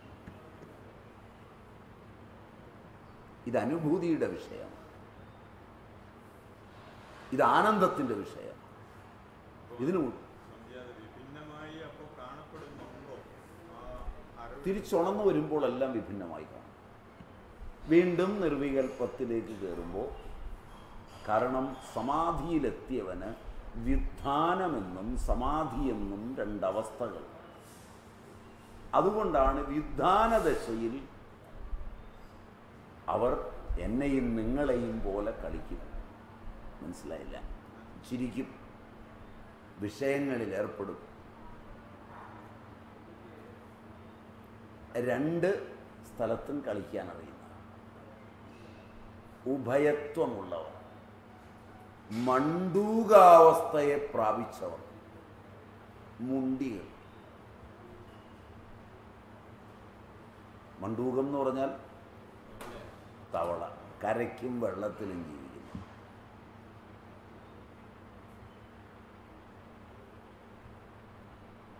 അവർക്കിതറിയും. അത്തരക്കാരെ കാണാൻ കഴിഞ്ഞാൽ ഭാഗ്യമാണ്. ജീവിതത്തിൽ ഒന്നും സമ്പാദിക്കേണ്ടതില്ല, ഇങ്ങനെ ഒരാളെ കാണാനുള്ള ഭാഗ്യം ഒരു ജന്മം കൊണ്ട് കിട്ടിയാണ്. അവരിന്ന് ഉപദേശമൊന്നും കിട്ടണമെന്നില്ല, ഒന്ന് കണ്ട് കടന്നുപോയാൽ മതി. ഒരു ബഹുമാനിച്ച് കാണുമ്പോൾ ഒന്ന് ബഹുമാനിച്ച് കടന്നുപോയാൽ മതി. ഒരു ജന്മം പൂർണ്ണമായും സഫലമായതുപോലെ. അല്ലാതെ ഈ ലോകത്തിലെ നേട്ടങ്ങളൊക്കെ പിന്നീടിരുത്തി നമ്മളെ ദുഃഖിപ്പിക്കുക മാത്രമേ ഉള്ളൂ. ഇതല്ല, ഇത് വല്ലാത്തൊരു തരം ജിജ്ഞാസയുണ്ട്. അത്തരക്കാരുടെ സാമീപ്യം നമ്മൾ എന്നും കൊതിക്കും ഒരിക്കൽ കണ്ടാൽ. ഒന്നിനുമല്ല, വെറുതെ കാണാൻ. അവരുടെ അടുക്കൽ ചെന്നാൽ പറയുന്നത് അതാണ്, ഒന്നിനുമല്ല, എനിക്കൊന്നും വേണ്ട, ഒന്നും കാണാം. കണ്ടു കഴിയുമ്പോൾ എല്ലാ സംശയങ്ങളും പോകും. വാതുറക്കൊന്നും വേണ്ട. നമുക്കൊക്കെ ആണെങ്കിൽ അങ്ങോട്ടും ഇങ്ങോട്ടും പറഞ്ഞു വേണം സംശയം തീർക്കാൻ. പറഞ്ഞാൽ സംശയം കൂടും, പിന്നെ അത് തീർക്കാൻ വീണ്ടും പറയണം. മനസ്സിലായില്ല? പിന്നെ അത് കഴിഞ്ഞ് രണ്ടുപേരും വേറെ ആരോടെങ്കിലും ചെന്ന് ചോദിച്ചിട്ട് വേണം ആ സംശയം ഒന്ന് തീരാൻ. കാരണം രണ്ടുപേരും കൂടി ഇരുന്ന് സംസാരിച്ചാൽ കുത്തിന് പിടിക്കും. സംശയം തീർക്കാൻ തുടങ്ങിയതാണ്. മനസ്സിലായില്ല? ഭാര്യയും ഭർത്താവും കൂടെ പരസ്പരമുള്ള സംശയം തീർത്ത് രമ്യമായിരിക്കാൻ വേണ്ടിയാണ് ഭാര്യ ഭർത്താവിനെ വിളിച്ചോ ഭർത്താവ് ഭാര്യയെ വിളിച്ചോ ഇരിക്കെന്ന് പറഞ്ഞ് തിരക്കേറിയ പണിക്കിടയിലും ഇത് പറഞ്ഞു തീർക്കട്ടെ, ഒന്ന് ശാന്തമാകട്ടെ എന്ന് വിചാരിച്ച് തുടങ്ങുന്നത്. ഒടുവിലാണ് ചട്ടിയും കലമൊക്കെ പറക്കുന്നതാണ്. പിന്നെ രണ്ടുപേരും കൂടി പറഞ്ഞു തുടങ്ങിയ കാര്യം വേറൊരുത്തനോട് പറയണം. അവൻ പറഞ്ഞു വരുന്ന സമയത്ത് രണ്ട് സ്ഥലത്തുമല്ല നിൽക്കുന്നത് എന്ന് തോന്നിപ്പിച്ച് പറയണം. എവിടെയെങ്കിലും ഒരാളോട് യോജിക്കുന്നു എന്ന് കണ്ടു കഴിഞ്ഞാൽ മറ്റേയാൾ പതുക്കെ ചൂടാകാൻ തുടങ്ങും. അപ്പം ഞാൻ അങ്ങനെയല്ല പറഞ്ഞത്. അപ്പോൾ അയാളെ പ്രോത്സാഹിപ്പിക്കുന്നവർ അല്പം നമ്പർ ഇട്ട് കൊടുക്കും. അപ്പോൾ ഇപ്പുറത്ത് ചൂടാകാൻ തുടങ്ങും. മനസ്സിലാവും? പിന്നെ എല്ലായ്പ്പോഴും തുല്യദൂരം പ്രാപിച്ചുകൊണ്ട് വേണം സംഭാഷണം തുടരാൻ. രണ്ടുപേരിൽ നിന്നും തുല്യ അകലെയാണ് ഞാൻ നിൽക്കുന്നതെന്ന് എപ്പോഴും ബോധ്യപ്പെടുത്തിക്കൊണ്ടിരിക്കണം. സംഭാഷണത്തിന് വരുന്നത് ആണായാൽ പറയുന്ന വാക്കിൽ എവിടെയെങ്കിലും ന്യായം ഭാര്യയുടെ സ്ഥാനത്താണ് കിടക്കുന്നതെങ്കിൽ അവളോട് അനുകൂലമായി പറഞ്ഞു പോയെങ്കിൽ പിന്നെ ഒരിക്കലും യോജിക്കാത്ത കുടുംബബന്ധമാകും. കാരണം വന്നിരിക്കുന്ന ആണുമായി അവർക്ക് ബന്ധമുണ്ടെന്ന് സ്ഥാപിക്കാൻ മറ്റവൻ ശ്രമിക്കും. സന്ധിക്ക് വന്നവനാ, തല്ലു വാങ്ങിച്ചല്ലാതെ പോകല്ല നാട്ടുകാരുടെയും കൂടെ. വന്നിരിക്കുന്നത് പെണ്ണാണെങ്കിൽ കളിയൊക്കെ എനിക്ക് മനസ്സിലായി എന്ന് അപ്പുറത്തുനിന്ന് പറയുകയും അടി പാഴ്സലാകുകയും ചെയ്യും. അതുകൊണ്ട് സന്ധിക്കൊക്കെ പോകുമ്പോൾ സൂക്ഷിക്കണം. വളരെ അപകടം പിടിച്ചതാണ് ഈ പണി. പഞ്ചാബത്ത് പറഞ്ഞ് അവസാനം ഇതിനെയൊക്കെ തലേ ചുമക്കേണ്ടി വരും. അതിൻ്റെ കാരണം അതാണ്. അപ്പോൾ സംശയം തീരില്ല, വിഷയങ്ങൾ അനന്തങ്ങളാണ്. അതുകൊണ്ട് ചർച്ചകൾ ഫലപ്രദങ്ങളല്ല. ചർച്ച മസാലദോശ തിന്നാനല്ലാതെ ഒരു കാര്യവും സന്ധിയിലെത്തിക്കാൻ കൊള്ളില്ല. ചർച്ചയ്ക്ക് വിളിച്ച ഹോട്ടലിൽ മസാലദോശയ്ക്ക് ഓർഡർ ചെയ്യാൻ, കഴിക്കാം, കഴിച്ചു കഴിഞ്ഞ് അടിയുണ്ടാക്കാം, കുറേ സിഗരറ്റും വലിച്ചു തീർക്കാം, ഇടയ്ക്കിടയ്ക്ക് ഇറങ്ങിപ്പോയി വാതൊക്കെ നിന്നുകൊണ്ട് വലിച്ച് തള്ളിക്കൊണ്ട് വന്ന് ചൂടായിച്ച് വീണ്ടും പോയി വലിക്കാം. ഇതാണ് നിങ്ങളുടെ ജനാധിപത്യത്തിൻ്റെ പണി. റൈറ്റ്. ദിലീപനൊക്കെ വിവരം ഉണ്ടായിരുന്നതുകൊണ്ട് ഈ പണിക്ക് പോയിട്ടില്ല. അവർ നിർവികൽപ്പ സമാധി അറിയുന്നവൻ്റെ അടുക്ക ചെന്ന് ചോദിക്കുമ്പോൾ അയാളുടെ നിർവികൽപ്പതയിൽ ഈശനും സവികൽപ്പതയിൽ വിശ്വവും എങ്ങനെയാണ് വേറിട്ട് നിൽക്കുന്നതെന്ന് അറിഞ്ഞ് ആ വിശ്വത്തിനനുഗുണമായി ഉപദേശിക്കുവാൻ അവർക്കറിയാമായിരുന്നു. അതുകൊണ്ട് ആ ഉപദേശം ഒരുത്തൻ്റെ യുക്തിപൂർവമായ അന്വേഷണത്തിൽ യുക്തിസഹമല്ലെന്ന് തോന്നിയാലും പരിഹാരം യുക്തിസഹമായിരുന്നു. മനസ്സിലായില്ല? കാരണം ദിലീപന് പശുവിനെ സേവിക്കാനാണ് പറഞ്ഞു വിട്ടത്. ഇന്നാണെങ്കിൽ നിങ്ങളിൽ ഒരാളോട് ചോദിച്ചാൽ പോയ പശുവിനെ സേവിക്കുമെന്ന് പറഞ്ഞു കഴിഞ്ഞാൽ ചോദിച്ച ചോദ്യമായിട്ട് ഇതിന് എന്താ ബന്ധം എന്ന് ചോദിക്കും. ഇതെന്നോ എനിക്ക് കുട്ടി ഉണ്ടാകുന്നതിന് പശുവിനെ സേവിച്ചിട്ട് എന്താ കാര്യം? ആ കാശ് വേറെ നല്ല കാര്യത്തിനും വല്ലതിനും മുടക്കരുതോ എന്ന് ആദ്യം തന്നെ ചോദിക്കും. ശരിയല്ല. കാരണം അത്ര കണ്ട് പരസ്പര ബന്ധമില്ലാത്തതാണെന്ന് ലൗകിക ന്യായേന തോന്നുന്നതാണ് ഈ വിശ്വത്തിൽ കാണുന്ന പല കാര്യങ്ങളുടെയും കാരണങ്ങൾ. കാരണങ്ങൾ യുക്തിസഹമായി അറിയുന്നതിനെയാണ് അന്വേഷിച്ചു പോകുന്നത്. യുക്തിസഹമായാണ് ശാസ്ത്രങ്ങൾ വികസിക്കുന്നത്. അനുഭവം വട്ടപൂജ്യമാണ്.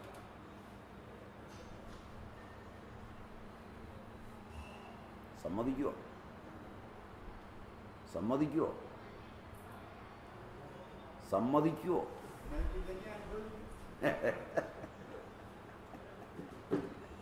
അത് ശരിയാണ്. അതാണ് എൻ്റെ ഏറ്റവും കൃത്യത. പലപ്പോഴും നമുക്കിതാണ്, നമ്മൾ പോയി ഓരോരുത്തർക്കും തേടുന്ന യുക്തിപൂർവമായ ഒരു അനുഭവമാണ്. അതിൻ്റെ യുക്തിയാണ് നമുക്കറിയേണ്ടത്. യുക്തിയില്ല ഇതിനൊന്നും.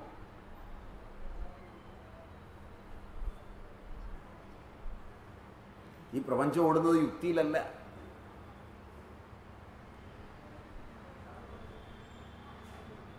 അന്വേഷിച്ചാൽ പിടികിട്ടുന്നതുമല്ല. അതുകൊണ്ട് അജ്ഞാനം പൂർണ്ണമായി മാറിയാൽ ഒന്നും കാണുകയില്ല. കേവലം ചൈതന്യം പ്രകാശിക്കും. ഇതാണ് സവിധ, വിധിപൂർവകമായ നിർവികൽപ്പ സമാധി. ഒരെണ്ണം തീർന്നു. രണ്ടാമത്തത് സഹജ സമാധിയാണ്. സാധോ സഹജ സമാധി ഓലി. സവിധ സമാധി പ്രയത്നസാധ്യമാണ്. സവിധ സമാധി ഒരാൾക്ക് പരിശീലനം കൊണ്ട് നേടാം.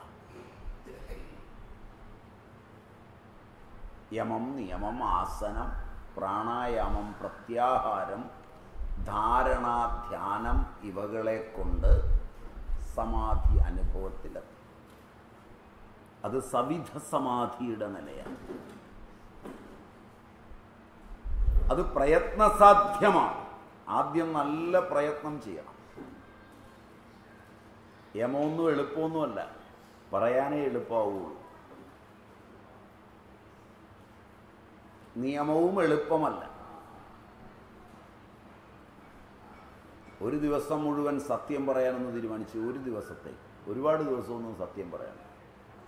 ഇന്ന് ഞാൻ കള്ളം പറയില്ല എന്നൊന്ന് തീരുമാനിച്ചു.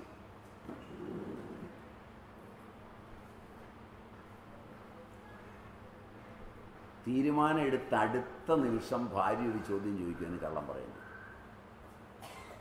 കള്ളം പറഞ്ഞില്ലെങ്കിൽ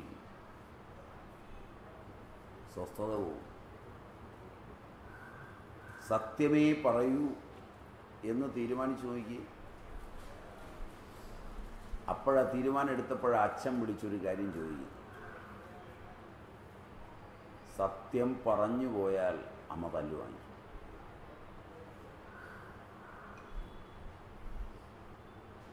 കള്ളം പറഞ്ഞാൽ അച്ഛൻ പട്ടിക്കിട്ടതിൻ്റെ ബാക്കിയുണ്ട്. കാരണം അച്ഛനുള്ള ചോറെടുത്ത് വെച്ച് അമ്മ തിരിഞ്ഞപ്പോഴാണ് പട്ടിക്കുട്ടി കയറി തിന്നത്. അമ്മയും കണ്ടു, മകനും കണ്ടു.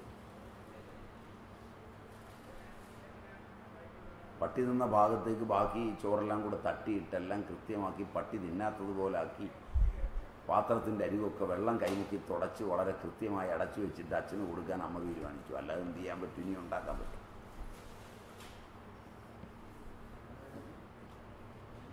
അപ്പം അച്ഛൻ വന്ന് ചോദിക്കുകയാണ്, മനെ ഇത് നിൻ്റെ അമ്മ വൃത്തിയായിട്ടൊക്കെ അല്ലേ ഉണ്ടാക്കിയതെന്ന് ചോദിച്ചാൽ, പട്ടി നിന്നതാണ് അച്ഛന് വെച്ചിരിക്കുന്നതെന്ന് പറഞ്ഞാൽ അമ്മയുടെ പല്ലിൻ്റെ കാര്യത്തിൽ എണ്ണം കുറയും.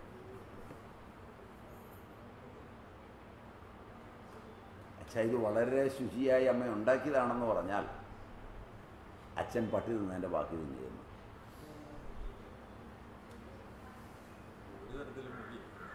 അങ്ങനെയായി ലോകം. ഞാനീ ലോകത്തെയാണ് പറഞ്ഞത്. ശരിയാണോ എന്ന് ആലോചിച്ചു. ഈ ലോകം ഇങ്ങനെയാണ്. ഇതിനിടയിൽ ഭാഗ്യം ഒന്നുകൊണ്ട് മാത്രമാണ് ചിലർക്ക് സത്യം പറയാൻ കഴിയുന്നത്. അത് ബന്ധങ്ങളില്ലെങ്കിലാണ്. അവർക്ക് പറയേണ്ടി വരില്ല. കാരണം അവർ വേണ്ടതിനോട് മാത്രമേ ബന്ധപ്പെടുന്നുള്ളൂ. വേണ്ടാത്തത് ബന്ധങ്ങളില്ല. പരിമിത ബന്ധമുള്ളവർക്ക് മാത്രമേ സത്യവാനായി ജീവിക്കാൻ പറ്റൂ.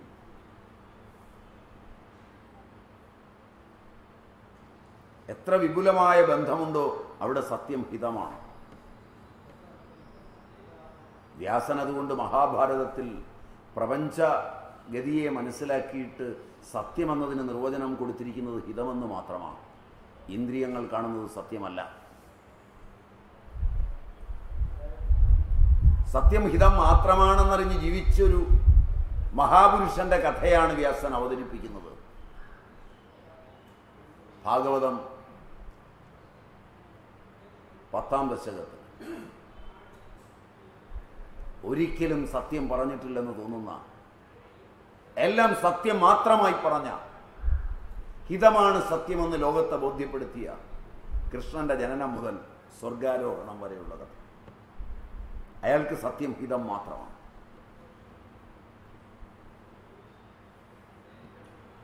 ഹിതമല്ലാത്തതൊന്നും സത്യമല്ല. ഞാൻ കണ്ടു എന്നതുകൊണ്ട് സത്യമല്ല. ഞാൻ കേട്ടു, അതും സത്യമല്ല. നിനക്ക് ഹിതമാണിത്, അതുകൊണ്ട് സത്യമാണ്.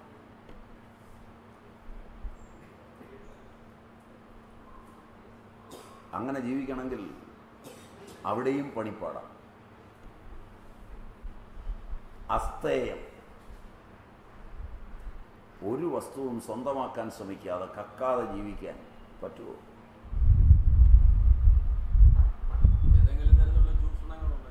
ഏതെങ്കിലും തരത്തിലുള്ള ചൂഷണമല്ല. ഈ പ്രപഞ്ചത്തിൽ കാണുന്നതൊക്കെ ഈശ്വരൻ്റെയാണ്. നിങ്ങൾ വരുന്നതിന് മുമ്പുള്ളത്, നിങ്ങൾ വന്നിട്ടുള്ളത്, നിങ്ങൾ പോയാലുള്ളതുമായ സാധനത്തിന് നിങ്ങൾ അതിർത്തി നിശ്ചയിച്ച് വെട്ടിപ്പിടിച്ച് നിങ്ങളുടേതാണെന്ന് പറയുന്നതല്ലേ ലോകത്തിലെ ഏറ്റവും വലിയ കളവ്. അത് ചെയ്യാതെ ഏതവനാണ് ഇവിടെ ജീവിക്കുന്നത്? ഇതിലേതാ നിങ്ങളുടേതുള്ളത്? നിങ്ങളോട് അനുമതി ചോദിക്കണ്ടേ ഒരിടത്തൊന്ന് കയറിയിരിക്കാൻ?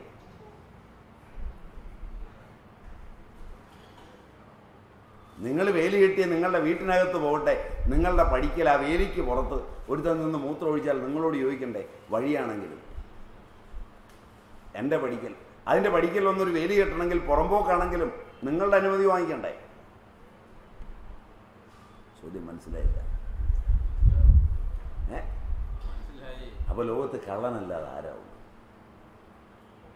വിവരറിയുന്നവനാണെങ്കിൽ അവനറിയാം ഇതെല്ലാം പ്രപഞ്ചവിധാനീയതയുടെ ഭാഗമാണ്. ആരുടേതാണ്? സ്വാർത്ഥതയൊന്നും ഉണ്ടാകണമെന്നില്ല. ഒരു സ്വാർത്ഥതയില്ലെന്ന് പറയുന്നവനും ഇതൊക്കെ ഉണ്ട്. അവിടെ നമുക്ക് ഇതിനെ സ്വാർത്ഥതയെ കൊണ്ടുപോയി ഒന്നും കണക്ക് കൂട്ടണ്ട. കാരണം മുഴുവൻ പേർക്കും ഉള്ളപ്പം നിസ്വാർത്ഥന്മാർ എത്രയാണ് നമ്മുടെ ഇടയിൽ കിടക്കുന്നത്? നിങ്ങളിൽ തന്നെ ഒരു വോട്ടെടുത്ത് കഴിഞ്ഞാൽ കൂടുതലും നിസ്വാർത്ഥന്മാരാണ്. കാരണം നിങ്ങൾ ഏകാന്തത്തിൽ ഒന്ന് ചോദിക്കുന്നത് എനിക്ക് വേണ്ടിയാണോ ഞാനിതൊക്കെ? ആർക്ക് വേണ്ടി? മക്കൾക്ക് വേണ്ടി. എത്ര നിസ്വാർത്ഥൻ! ശരിയല്ലേ? ഞാൻ പറഞ്ഞ നിസ്വാർത്ഥനും കള്ളനാണെന്ന. കാരണം ഇവനും വെട്ടിപ്പിടിക്കുന്നു. ഇവനോടും അനുമതി ചോദിക്കണം, അല്ലേ കേസിന് പോകും. സ്ഥേയമില്ലാതെ എങ്ങനെ ഈ മണ്ണിക്കുന്നു? അഹിംസ പറ്റുമോ? ബ്രഹ്മചര്യം പറ്റുമോ? അപ്പോൾ യമനിയമങ്ങളൊക്കെ പറ്റുന്നതാണോ? നല്ല പ്രയത്നം ഉണ്ടെങ്കിൽ മാത്രമാണ് ഒരുവന് യമമോ നിയമമോ ഒക്കെ പാലിക്കാൻ പറ്റുന്നത്. മറ്റേ യോഗശാസ്ത്രത്തിലൊക്കെ ഇതിങ്ങനെ പഠിക്കാം. അത്യാവശ്യം നിങ്ങൾക്ക് എനിക്ക് പറഞ്ഞു തരാനും അറിയാം. ചെയ്യുന്ന കാര്യം വരുമ്പോൾ പറ്റുമോ എന്നുള്ളതാണ് ആലോചിക്കുന്നത്. ചെയ്യാൻ പറ്റുമോ? പറയാനൊക്കെ എളുപ്പമാണ്. അതെ, അതാണ് ഇതിൻ്റെ അകത്തെ ഏറ്റവും വലിയ കുലുമാറ്റം. അത് പറഞ്ഞു വല്ലോ തരവാകുക. അതിലൂടെ കിട്ടുന്നൊരു ബഹുമാനമെങ്കിലും ഉണ്ടാവും. അതുകൊണ്ട് ഇത് വലിയ പാടാണ്. ആത്മാനുഭൂതിക്ക് ഇറങ്ങിത്തിരിക്കുന്നവന് പ്രയത്നപൂർവം അനുഭവിക്കാൻ കഴിയുന്ന ഒന്നാണ് സവിധ സമാധി. അപ്പൊ സവിധ സമാധി പ്രയത്നസാധ്യമാണ്. പ്രയത്നമില്ലാതെ പറ്റില്ല. അതിനാദ്യം പ്രയത്നം ചെയ്തേ തീരും. എന്തുകൊണ്ടെന്നാൽ സഹജസമാധിയിലെത്തുന്നതിന് സവിധ സമാധിയാണ് സാധന.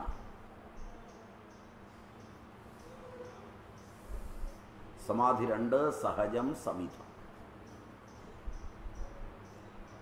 സമാധി സഹജമായാൽ, നൈസർഗികമായാൽ,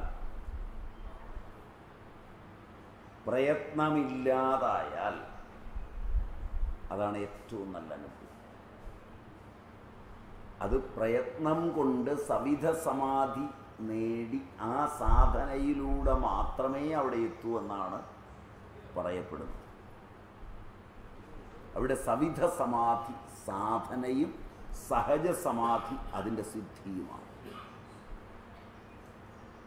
ഒരു പഠിക്കുന്ന കുട്ടി ആദ്യം ഗ്രന്ഥം വായിക്കുന്നു, ഓർമ്മിക്കുന്നു. വിദ്യ നല്ലോണം ഉറച്ചാൽ പിന്നെ ഓർമ്മിക്കുകയും വേണ്ട, ഗ്രന്ഥം വായിക്കുകയും വേണ്ട. ഉള്ളിൽ നിന്ന് വരിക. അപ്പോൾ അവൻ്റെ അറിവ് സഹജമാണ്. ചിലർക്കിത് പൂർവ്വപുണ്യം കൊണ്ട് പെട്ടെന്ന് കിട്ടും. ചില അധ്യാപകർ പുസ്തകമില്ലാതെ ക്ലാസ് എടുക്കാൻ വരിക. ശരിയല്ല. ചിലർക്കാണെങ്കിൽ ഇടയ്ക്കിടയ്ക്ക് ആ കൃത്യതയ്ക്ക് ആ നോട്ടൊന്ന് നോക്കിയാണ്. ചിലർക്കാണെങ്കിൽ ഈ നോട്ട് വായിച്ചു തരാനല്ലാതെ ഒന്നും പറയാൻ പറ്റും. ഇങ്ങനെ പലതരക്കാരുണ്ട്. അപ്പം സഹജാവസ്ഥയിലെത്തിക്കഴിഞ്ഞാൽ, വിദ്യ ഉറച്ചു കഴിഞ്ഞാൽ പ്രയത്നമില്ല.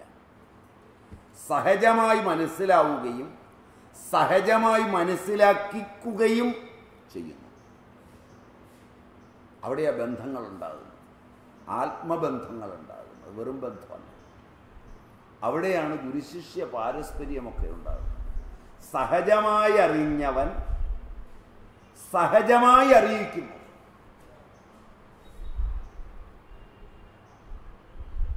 അവൻ്റെ ചില ഭാഷാലിംഗങ്ങൾ കൊണ്ട് നിങ്ങളിൽ സഹജ സമാധിയുടെ ലാഞ്ചന എത്തിക്കുന്നു.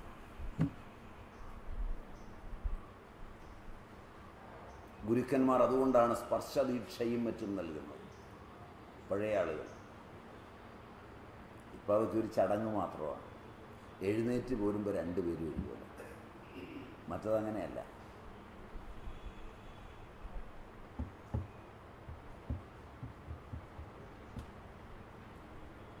അറിയാതൊന്ന് സ്പർശിച്ചാൽ പോലും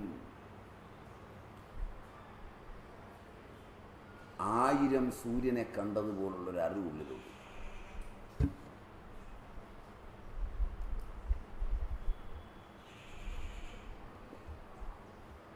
ഒരു നിമിഷാർത്ഥം, അതാണ് അതിൻ്റെ പ്രത്യേകത.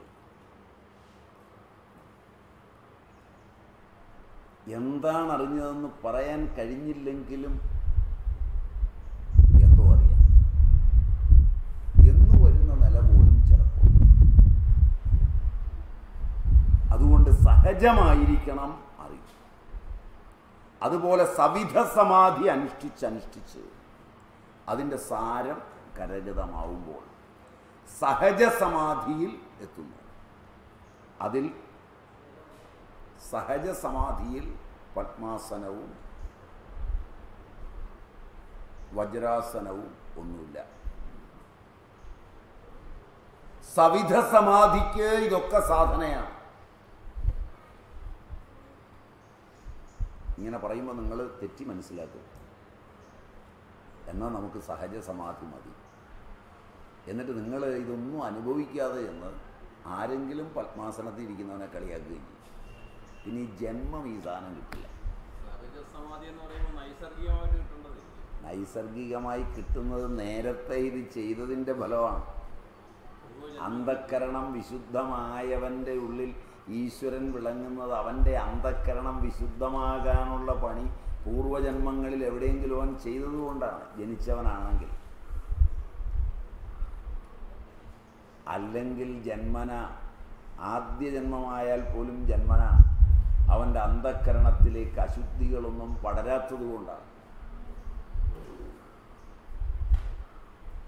അതുകൊണ്ട് അന്ധക്കരണ വിശുദ്ധി വരാത്ത ഒരുവനിരുന്ന ആ കർമ്മങ്ങളെ ചെയ്യുമ്പോൾ അതെല്ലാം തെറ്റാണെന്നല്ല പറഞ്ഞതിനർത്ഥം. നമ്മളെല്ലാം പഠിക്കുമ്പോൾ ഇതിൻ്റെ അവസാനത്തതാണ് നമുക്കിഷ്ടം.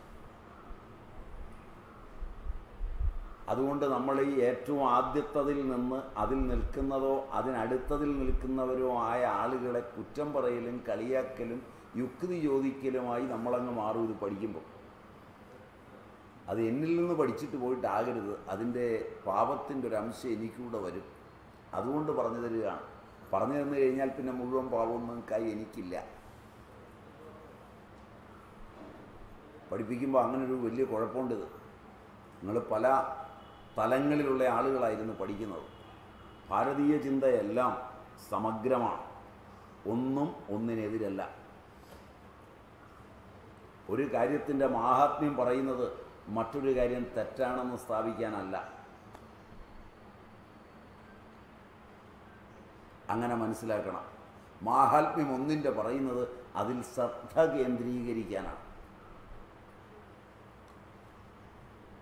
അമ്മ എല്ലാം എല്ലാമാണ് എന്ന് പറഞ്ഞതുകൊണ്ട് അച്ഛനൊന്നും അല്ലെന്നല്ല എൻ്റെ അർത്ഥം. അച്ഛനെക്കുറിച്ച് പറയുമ്പോൾ അച്ഛൻ എല്ലാം എല്ലാമാണ് എന്ന് പറഞ്ഞാൽ അമ്മയൊന്നും അല്ലെന്നല്ല. മനസ്സിലായോ എന്നറിയില്ല. അമ്മയിലേക്ക് എല്ലാ ശ്രദ്ധയും വരേണ്ട സമയത്ത് എല്ലാം അമ്മയാണെന്ന് പറഞ്ഞു. അച്ഛനിലേക്ക് എല്ലാ ശ്രദ്ധയും വരേണ്ട സമയത്ത് എല്ലാം അച്ഛനാണെന്ന് പറഞ്ഞു എന്ന് മാത്രമാണ്.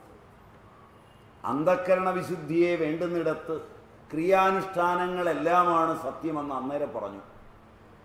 അന്ധക്കരണ വിശുദ്ധി വന്നവനോട് അല്ലെങ്കിൽ അതിൻ്റെ തലത്തിലെത്തിയവനോട് സംസാരിക്കുമ്പോൾ ആ ക്രിയകളെക്കാളെല്ലാം മേലെയാണ് ജ്ഞാനമെന്ന് പറഞ്ഞു.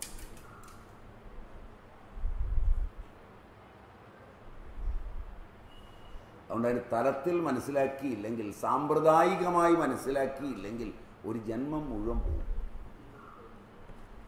അത് കളഞ്ഞു കുളിക്കരുത്. അതുകൊണ്ട് അതിൻ്റെ സാരം കരഗതമാകുന്നത് ഇങ്ങനെയാണ്.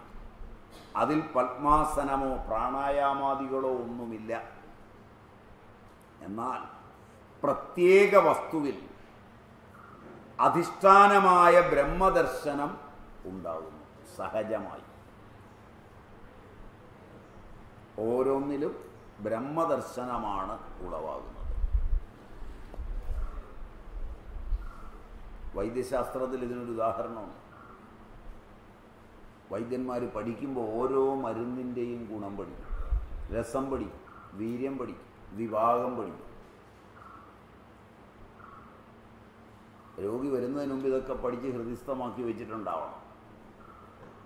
അപ്പം രോഗി വരുമ്പോൾ രോഗിയിലെ ദോഷങ്ങളും ഗുണങ്ങളും പഠിക്കും.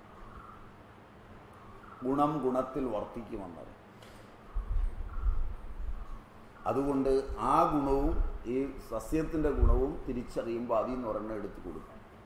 അത് ഒരെണ്ണം കൊടുത്താൽ മതി, മാറും. നിങ്ങൾക്കാകുമ്പോൾ ഒരെണ്ണം തന്നാൽ പോരാ. നിങ്ങൾക്കാവുമ്പോൾ ഒരെണ്ണം രോഗം മാറാനും, വേറൊരെണ്ണം നിങ്ങളുടെ അച്ഛന് തൃപ്തി വരാൻ അയാളുടെ കയ്യിലേക്ക് കാശ് മുടക്കാനും, പിന്നൊരെണ്ണം നിങ്ങളുടെ അമ്മയുടെ കയ്യിലേക്ക് കാശ് മുടക്കി അമ്മയ്ക്ക് തൃപ്തി വരാനും, പിന്നൊരെണ്ണം നിങ്ങളെ കൊണ്ടുവന്ന കൂട്ടുകാർക്കൊക്കെ തൃപ്തി വരാൻ അല്പം ജാടയുള്ള നല്ല ലേബലും കാര്യമുള്ളത് വേറെ ഒരെണ്ണം. ഇങ്ങനൊരു 10-12 എണ്ണം എഴുതി നിങ്ങളുടെ കൂടെ വന്നവനൊക്കെ തൃപ്തി വന്നില്ലെങ്കിൽ രോഗം മാറിയാലും മാറില്ല. മനസ്സിലായോന്നറിയില്ല. അതുകൊണ്ട് പോകാറാകുമ്പോൾ ഒരു ബിഗ് ഷോപ്പറിൽ തന്നു വിട്ട് കഴിഞ്ഞാൽ കമ്പനിയും നടന്നു പോകും, നിങ്ങളും നേരെ.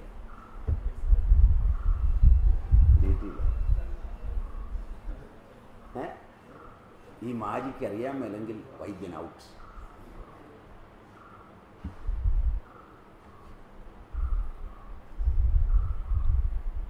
രോഗികളാരും വന്നിരുന്ന് കേൾക്കുന്നില്ലല്ലോ. അതുകൊണ്ടാണ് ഞാനിതെല്ലാവരും പോയി കഴിഞ്ഞ് ഞായറാഴ്ച മതി എന്ന് പറഞ്ഞത്. മറ്റേ അവർ കേട്ട് കഴിഞ്ഞാൽ പെശക ഞങ്ങൾക്ക് വലിയ നഷ്ടമാണ്. ഞാൻ പണി കൂട്ടേണ്ടി വരും. കമ്പനി കൂട്ടുന്നത് പോട്ടെ.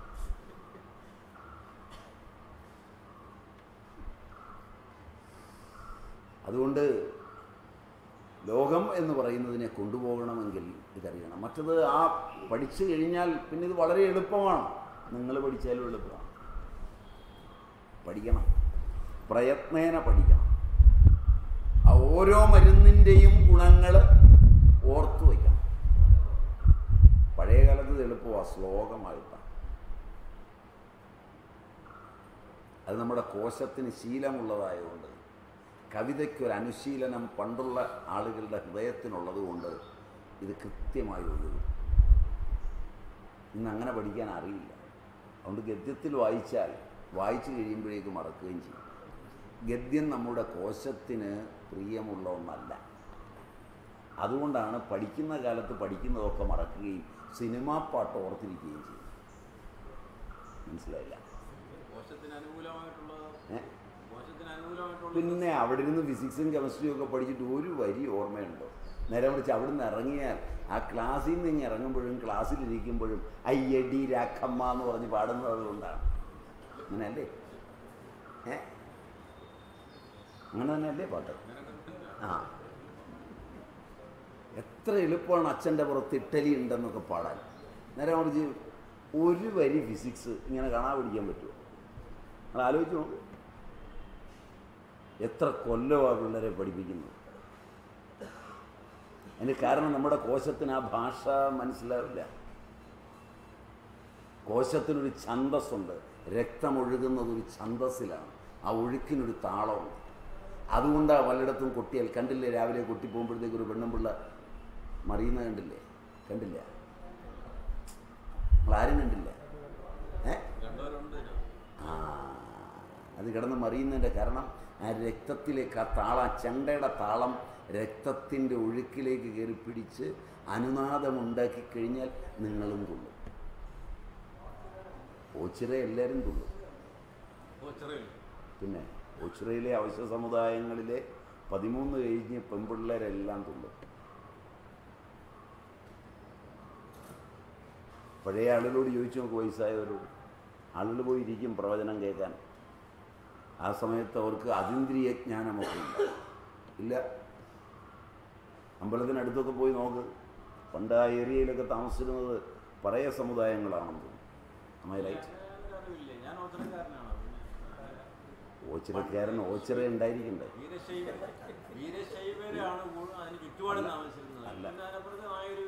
അല്ല, താഴ്ന്ന സമുദായങ്ങൾ ധാരാളമുണ്ട്.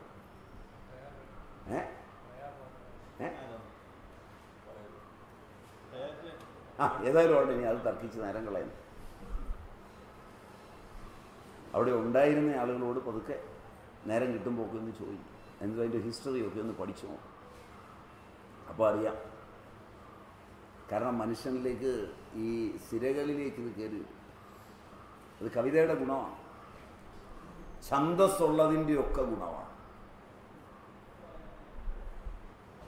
ഛന്ദോബദ്ധമായത്, പ്രത്യേകിച്ച് വൈദിക ഛന്ദസ്സാണെങ്കിൽ പ്രത്യേകിച്ച്.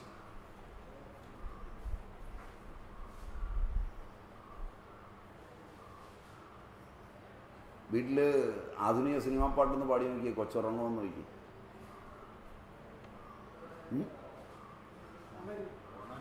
ഓണായി നേരെ മറിച്ച് നിങ്ങൾ ആ കൊച്ചിനെ കിടത്തിയിട്ട് ഓമനത്തിങ്കൽക്കിടാവോ എന്നുള്ളതൊന്ന് പാടി നോക്കി. അതിൻ്റെ ശീലിൻ്റെ വ്യത്യാസമാണ്. ഇല്ലെങ്കിൽ ഒരു താരാട്ട് ഇവിടെ ഉണ്ടെന്ന് തോന്നും. അതിൻ്റെ ശീൽ, അതിൻ്റെ ഛന്ദസ്, അതുകൊണ്ടാണ് ഉറങ്ങുന്നത്. സ്ഥിരശാന്തമാവും. അതറിയാവുന്നവരെഴുതണം. അത് കണ്ടിട്ട് ഒരു ഡ്യൂപ്ലിക്കേറ്റ്, എന്താ അതിന് പറയുന്നത്, പാരടി എഴുതിയ ഉറങ്ങില്ല. കാരണം അതിനകത്ത് എല്ലാ അക്ഷരവും വേണ്ടിടത്ത് മുറിയില്ല. അതിനൊരു ഒഴുക്കുണ്ട്. അതിന് ഛന്ദസ് എന്നാണ്.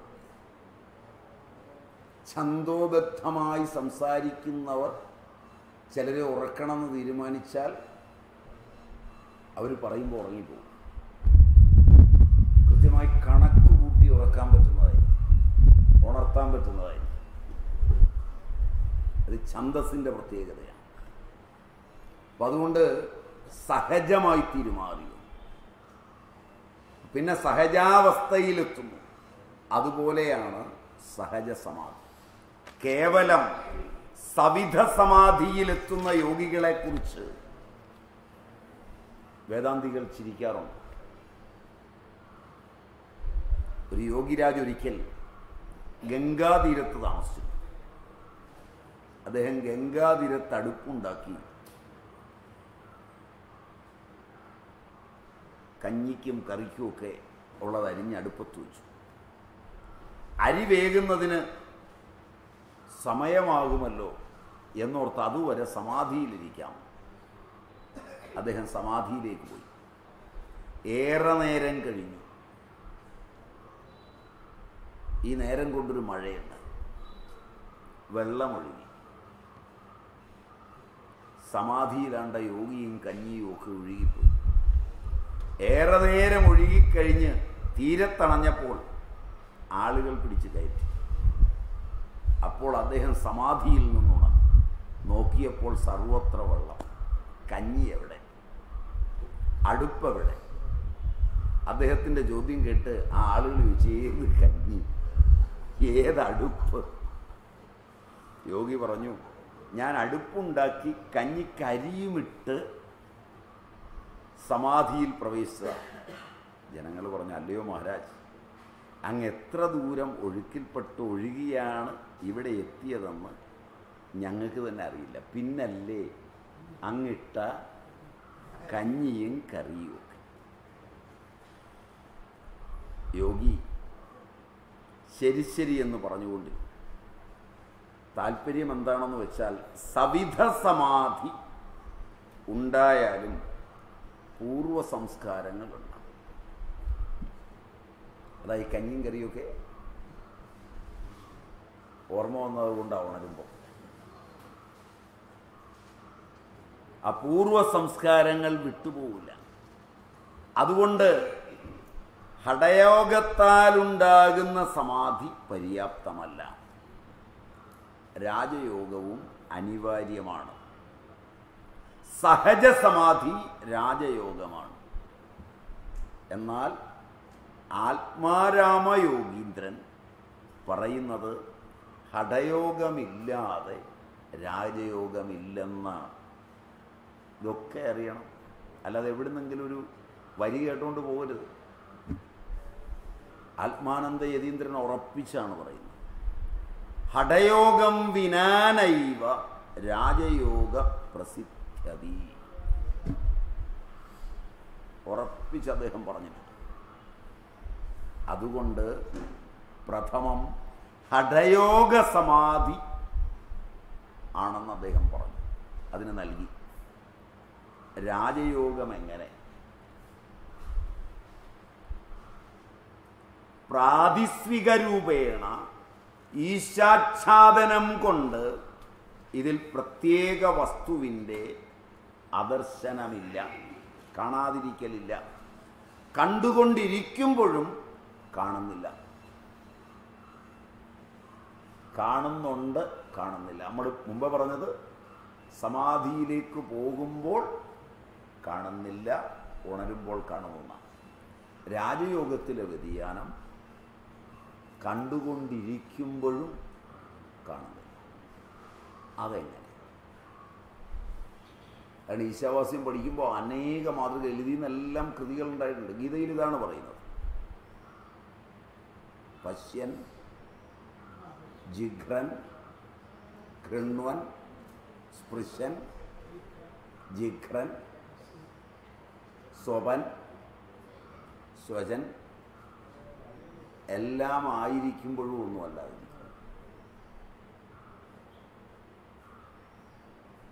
ഇതൊക്കെ ആയിരിക്കുമ്പോഴും ബോധത്തിൽ ഇതല്ല. അതിഥി എന്നുള്ള ഡെവലപ്മെന്റ്. അതതിൻ്റെ ക്രിയായോഗം പഠിക്കുമ്പോൾ നല്ലപോലെ മനസ്സിലാവും. കണ്ടുകൊണ്ടിരിക്കുമ്പോഴും കാണുന്നില്ല. ശ്രുതി വളരെ ഭംഗിയായി ഇക്കാര്യത്തിൽ പറയുന്നു, ചക്ഷുര ചക്ഷുരിവ സകർണോ അകർണയേവം. ചക്ഷുര ചക്ഷുരിവ സുഷുപ്തവജ്ജാഗ്രതിയോ ന പശ്യതി ദ്വയം ച പശ്യന്നപി ച ദ്വയത്വന തഥാച കുർവന്നപി നിഷ്ക്രിയശ്ചയഃ സ ആത്മാവിൻ നാന്യ ഇതീഹ നിശ്ചയഃ എന്നാണ് ശാസ്ത്രം ഇതിന് സമാധാനം പറയുന്നത്, വളരെ കൃത്യമായി. അപ്പോൾ ഈശാവാസ്യം പഠിക്കുമ്പോൾ നമ്മൾ കൃത്യമായി ജാഗ്രത്തിൻ്റെ അർത്ഥം ഇന്ദ്രിയൈ അർത്ഥോപലംബനം ജാഗ്രത്. കണ്ണടയ്ക്കാതെ വസ്തുക്കളെ കണ്ടുകൊണ്ടിരിക്കുന്നതാണ് ജാഗ്രത്. ഒരു വിരോധമില്ല. കണ്ണടയ്ക്കാതെ കണ്ടുകൊണ്ടിരിക്കുന്നത്, കണ്ണടച്ചിട്ട് കണ്ടാൽ സ്വപ്നമായി. എന്നിട്ടും സുഷുപ്തവ, കണ്ണ് തുറന്ന് വിഷയങ്ങളെ കണ്ടുകൊണ്ടിരിക്കുമ്പോഴും കാണാതിരിക്കുക. നിങ്ങൾ ഇതുവരെ പരിശീലിച്ചത് കണ്ണടച്ചാലും കൂടെ കാണാനാണ്. മനസ്സിലായില്ല? കണ്ണ് തുറന്നിരിക്കുമ്പോൾ ഇത് മുഴുവൻ കണ്ടുകൊണ്ടിരിക്കുകയാണ്, ഒളിച്ചും കണ്ടുകൊണ്ടിരിക്കുകയാണ്, സ്വപ്നത്തിലും കണ്ടുകൊണ്ടിരിക്കുകയാണ്. ഇനി ഉറക്കത്തിലും കൂടെ കാണാൻ വല്ല വഴിയുണ്ടോയെന്നാണ് ആലോചിച്ചുകൊണ്ടിരിക്കുന്നത്. യോഗി ആലോചിക്കുന്നത് ഈ കണ്ണ് തുറന്നിരിക്കുമ്പോഴും കൂടി കാണണ്ടാത്തത് കാണാതിരിക്കുന്നത് എങ്ങനെ. ബോധത്തെ, ദേവതയെ, കണ്ണിൻ്റെ ദേവതയെ വിഷയത്തിൻ്റെ ദേവതയുമായി ഇണചേരാതെ തൻ്റെ ദേവതയെ പിൻവലിക്കുന്നത് എങ്ങനെ. ഇത് ദേവതാവിജ്ഞാനമാണ്. വിഷയം അവിടെയുണ്ട്, നിങ്ങൾ കണ്ടില്ലേ? അവിടെ കണ്ടില്ല. ദേവതയെ പിൻവലിച്ചു. അതിൻ്റെ റെഫറൻസ് വല്ലതും വേണമെങ്കിൽ ദേവതയെ വിളിച്ചു. ആരും കണ്ടില്ല, പക്ഷെ എൻ്റെ ദേവത കണ്ടിട്ടുണ്ട്. ആ ദേവതയോട് ചോദിച്ചു, ഞാൻ അവിടെ നോക്കാതിരുന്നപ്പോൾ എന്തൊക്കെയാണ് നടന്നത്? ഇതോ അവൻ അത് കാണിക്കുന്നുണ്ടായിരുന്നു. അപ്പോൾ അതങ്ങ് പറഞ്ഞു. അത്രയും നേരം മാത്രം ദേവതയെ ഉപയോഗിച്ചു പറഞ്ഞു. ദേവതാവിജ്ഞാനമറിഞ്ഞ് ദേവതയോട് മാത്രം സന്ധിക്കുന്നവർ. വേറെ ഒന്നും അവർ പറഞ്ഞില്ല. ഈ ദേവതയെ വിളിച്ച് ചോദിച്ചിട്ട് പറഞ്ഞു, നീ അന്നേരം ആ സമയത്ത് അതെടുത്തുകൊണ്ടിരിക്കുകയായിരുന്നു. അവൻ അത്ഭുതമായി. ഇയാൾ അവിടെ ഇരിക്കുകയായിരുന്നു. വേറെ ഏതെങ്കിലും എടുത്തും ചെന്ന് കൊളുത്തിക്കൊടുത്തതായിരിക്കണം അല്ലേ? അപ്പോൾ ഉടനെ തൊട്ടപ്പുറത്ത് നിൽക്കുന്നവനെ വിളിച്ചു, ഡാ നീയാണല്ലേ? നിന്നെ എനിക്കറിയാം, ഞാൻ അന്നേരെ തീരുമാനിച്ചതാ നീ പോയി പറയുമെന്ന്. എന്നാൽ നീ ഇതും കൂടെ കൊണ്ടുവന്ന് കൊളുത്തിക്കൊടുത്തേ എന്ന് പറയാൻ പോയി. ഇത് ദേവതാവിജ്ഞാനം അറിയാൻ വയ്യാത്തതുകൊണ്ട്. ഇത് ദേവതാവിജ്ഞാനത്തിൻ്റെ ശാഖയാണ്. കണ്ണിൻ്റെ ദേവതയുണ്ട്, ചെവിയുടെ ദേവതയുണ്ട്. അതിനെ പണിയേൽപ്പിച്ചിട്ട് നമ്മൾ സ്വസ്ഥമായിരിക്കുക.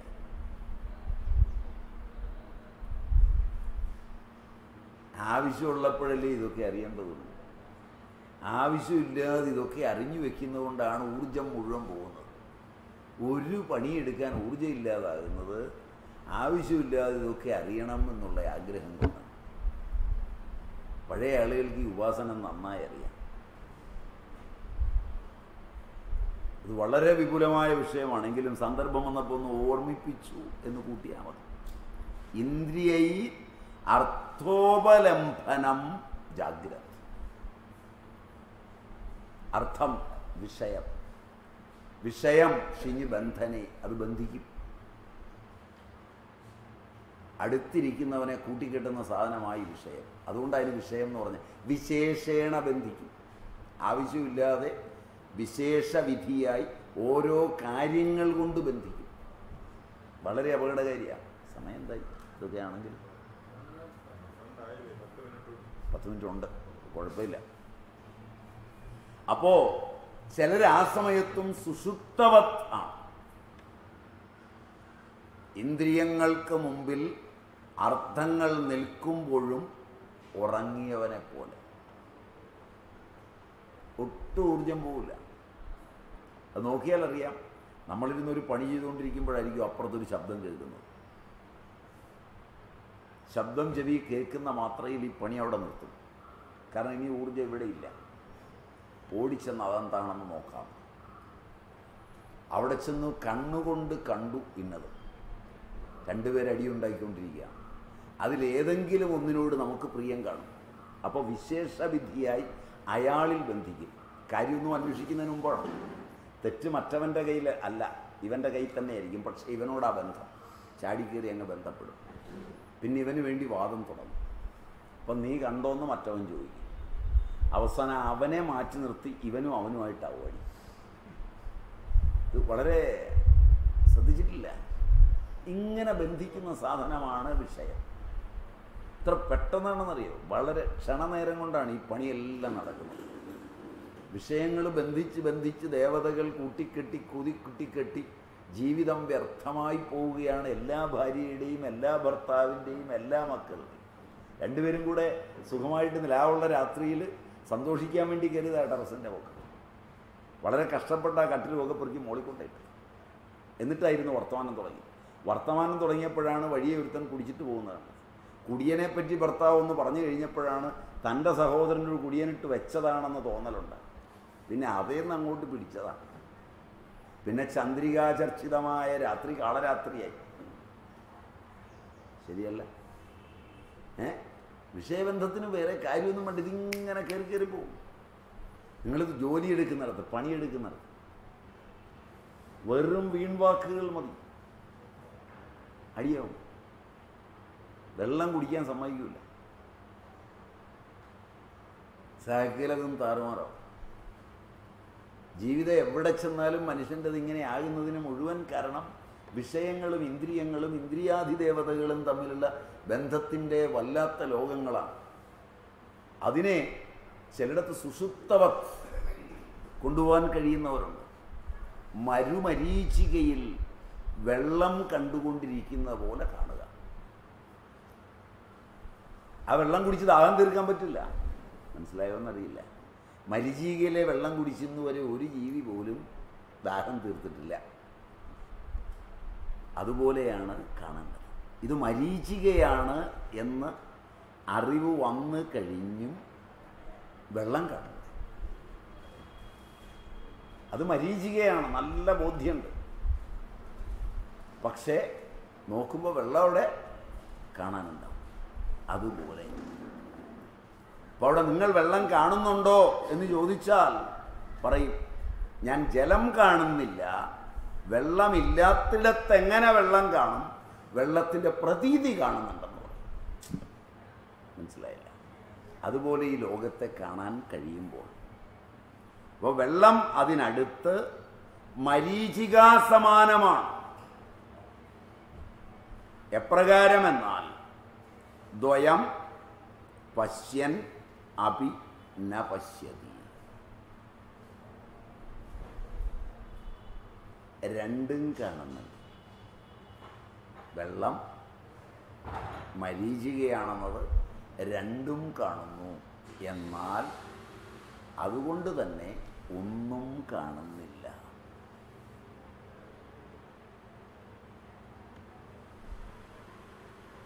ആ രീതിയിൽ കാണാൻ കഴിഞ്ഞാൽ ഇത് എളുപ്പമായി.